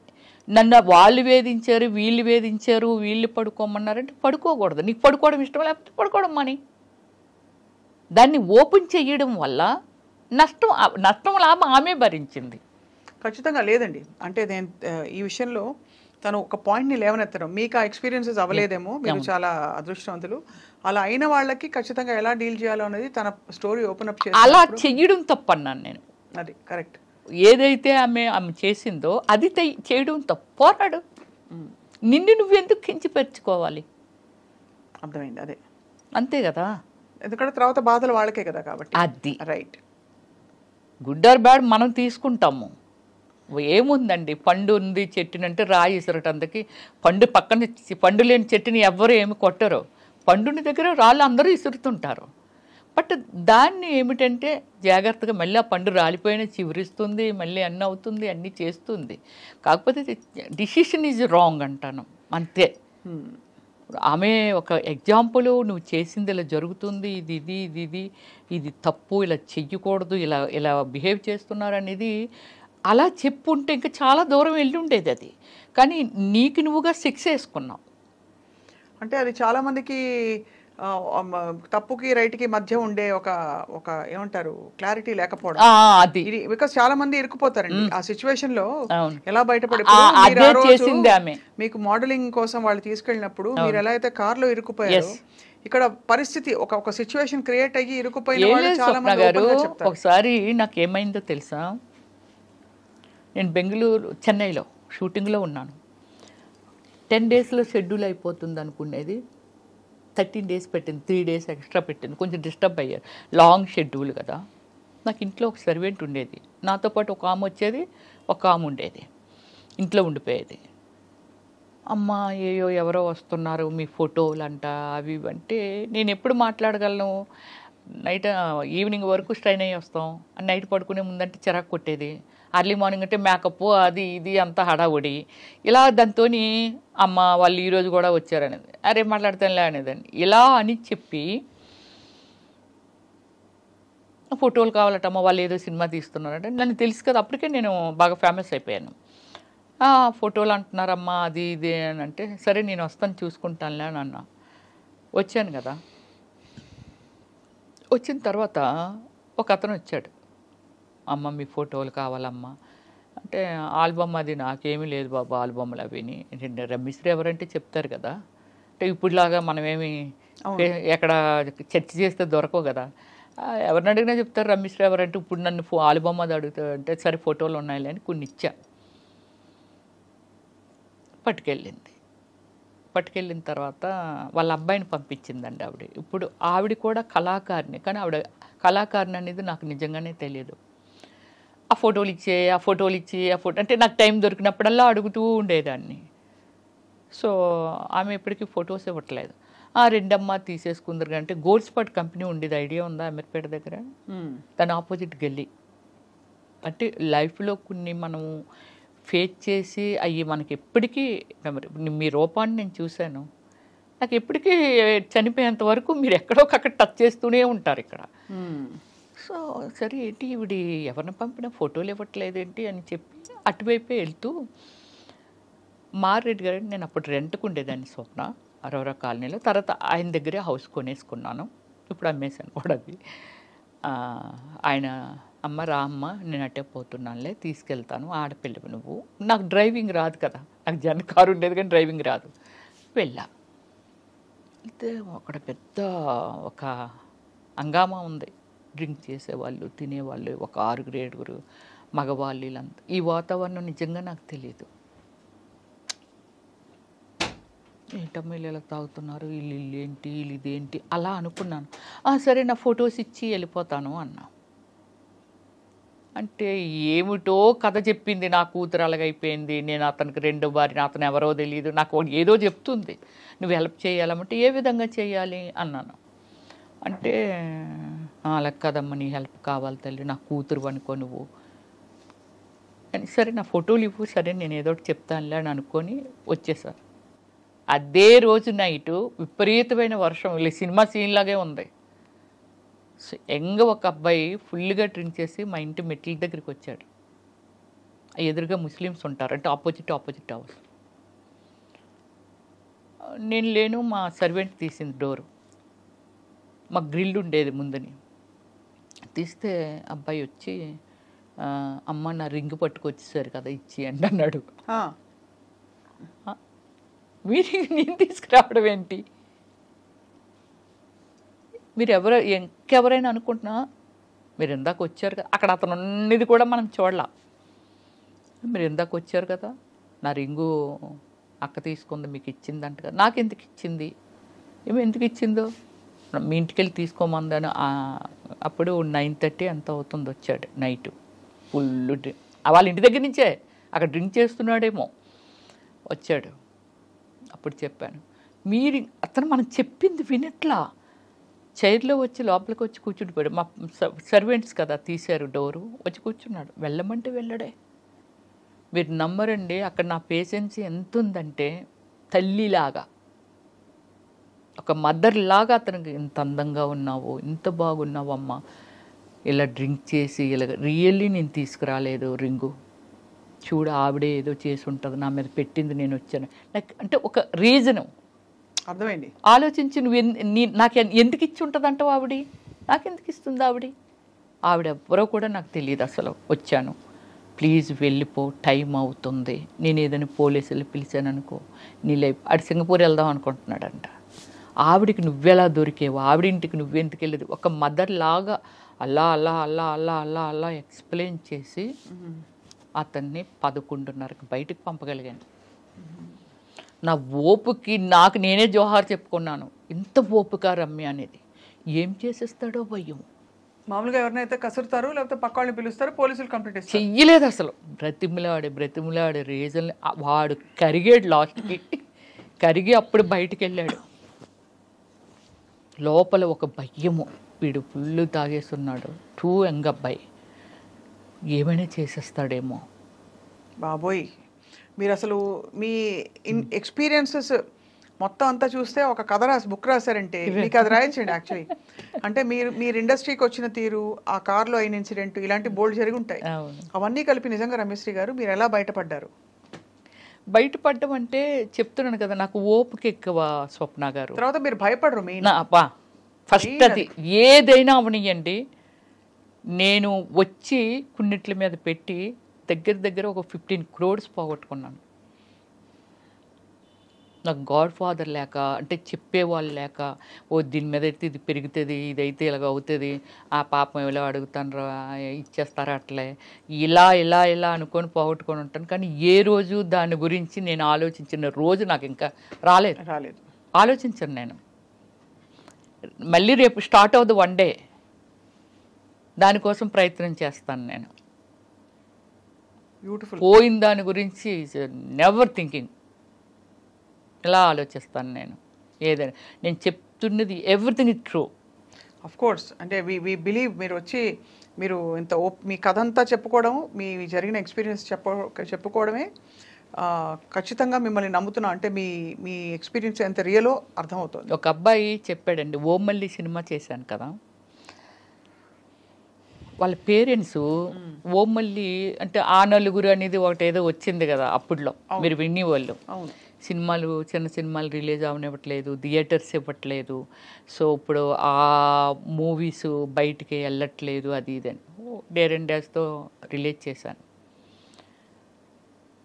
సినిమా యూట్యూబ్లో పెట్టిన తర్వాత ఎవరో నా ఫ్యాన్, వాళ్ళ పేరెంట్స్ సినిమా చూసారట. ఇంత అందంగా ఉంటుంది, అమ్మో ఇంత బాగుంది, ఎందుకు అలాంటి క్యారెక్టర్లైజ్ చేస్తుంది ఆవిడని. అప్పుడు దాకా నా మీద ఉన్న ఒపీనియన్, ఏంటి ఇలాంటి క్యారెక్టర్లు చేస్తుంది ఇవిడి అనేవాళ్ళు. అంటే ఎప్పుడైనా సినిమాల్లో సీన్ వస్తే, ఈ అబ్బాయికి అంత ఒపీనియన్ ఏమీ లేదు నా మీద. ఎవరో ఒక ఫ్యాన్, వాళ్ళ పేరెంట్స్ అంటున్నాడు, అమ్మో ఎలా చేసిందో తల్లి అలాగన్నారంట. అబ్బాయి నాకు ఫోన్ చేసిన థర్డ్ డే అబ్బాయి యూఎస్ఏ వెళ్ళిపోతున్నాడు. ఫోన్ చేసి నాతో చెప్తాడు, ప్లీజ్ మేడం అలాంటి క్యారెక్టర్ చేయకండి, నా పర్సనల్గా ఫీల్ అయ్యి చెప్తున్నాను, very very extraordinary human being, అన్ని షేడుల్లోనూ మీరున్నారు, కానీ సినిమాలో మీరు చేసిన క్యారెక్టర్ చూస్తే చాలామంది ఈవిడ ఎలాంటిదో అంటే క్యారెక్టర్, సినిమాలో క్యారెక్టర్ని బట్టి, మీ పర్సనల్ లైఫ్ ఎవ్వరికీ తెలియదు, కానీ సినిమాలో క్యారెక్టర్లు బట్టి మిమ్మల్ని తప్పుగా అనుకుంటారు, చీప్గా అనుకుంటారు. కానీ ఓమల్లి సినిమా మీ టాలెంట్ చూసిన తర్వాత ఎందుకు ఈమె ఇలాంటి క్యారెక్టర్లు చేస్తుందా అని నాకు అనిపించింది మేడం. ప్లీజ్ మేడం ఇంకెప్పుడు ఎలాంటి క్యారెక్టర్స్ అన్నాను నేను. ఒక హీరోయిన్ ఉంది, హీరోయిన్ షార్ట్ డ్రెస్లు వేయట్లేదా? ఇప్పుడు ఈరోజు మీరు చూస్తున్నారు చాలా ఈవెంట్స్కి, ఒక హీరోయిన్ వెళ్ళాలంటే ఒంటి మీద బట్టలు కూడా లేకుండా వెళ్తున్నారు, అంటే ఆ విధంగా డిజైనింగ్ డ్రెస్. అవును, ఒక హీరోయిన్ని రిసీవ్ చేసుకుంటే కదా ప్రొడ్యూసర్స్, ఆడియన్స్ రిసీవ్ చేసుకుంటే కదా ప్రొడ్యూసర్స్ అమ్మాయిని మళ్ళీ పెట్టుకుంటారు. కాబట్టి ఆ పార్ట్ ఆఫ్ ద గేమ్ అది అంతే. దానికి ఆ క్యారెక్టర్ చేయకండి, ఈ క్యారెక్టర్ ఎవరో ఏదో అనుకుంటారంటే నేను ఎలా, అంటే నాది ఎలా ఫుల్ఫిల్ అవుతుంది నా డ్రీమ్. ఇప్పుడు నేను బిజీగా ఉండాలి, బాగా ఉండాలి, డబ్బులు సంపాదించాలి, ఒక ఏ క్యారెక్టర్ వచ్చినా చేశాను, 7 వేరియేషన్ చేశాను నేను బిజీ ఉన్నాను, అందులో నాకేమీ తప్పు అనిపించింది అదేమీ లేదు. ఒక డాక్టర్ ఆపరేషన్ చేస్తే గుండు కోసేసి అది చేసి ఇది చేసి టిచ్చింగ్ చేసి అక్కడ అతుకుంటుంది, తప్పదు మరి, కుట్టినప్పుడు అతుకుంటుందా? అవును, అంతేగా. డాక్టర్ అంటే డాక్టర్ ఎందుకు చేశారు? అమ్మో గుండు కోస్తే భయం వేస్తుంది, ఎవరైనా ఏమైనా అనుకుంటారు అనుకుంటే ఆయన ఎలా డాక్టర్ అవుతారు? మనల్ని బ్రతికించాలి కదా. కానీ I'm very happy, end of the day so happy. ఎందుకంటే కొన్ని కోట్ల జనాభాకి ఐడెంటిఫై, అవును, కొన్ని కోట్ల జనాభాకి ఎంటర్టైన్మెంట్, అండ్ మీకు కావాల్సిన డ్రీమ్స్ మీరు ఫుల్ఫిల్ చేసుకున్నారు అంతే. ఇప్పుడు నెక్స్ట్ సెకండ్ ఇన్నింగ్స్ మొదలు పెడుతున్నారు రమేష్, ఆల్రెడీ పెట్టేశాను. వి విష్ యూ హార్ట్ ఫెల్ట్గా ఆల్ ది బెస్ట్. అతి త్వరలో మిమ్మల్ని మళ్ళీ తెర మీద తడుక్కుమని మెరుస్తూనో, తెర వెనక ఇంకా టిష్యూమని షూట్ చేస్తూనో ఖచ్చితంగా మిమ్మల్ని యాక్టివ్గా చూడబోతున్నాం. మీకు కావాల్సిన పబ్లిక్ లైఫ్లో మీరు ఒక ప్రజాప్రతినిధిగా ఏ పరిధి అయితే ఆ పరిధి నెరవేరుతుందని చెప్పి మనస్ఫూర్తిగా ఆశిస్తున్నాం. అండ్ మీకు కృతజ్ఞతలు మీ కథలోని కొన్ని విషయాల్ని మాతో పంచుకున్నందుకు. Thank you very much. Thank you so much ma'am. All the best.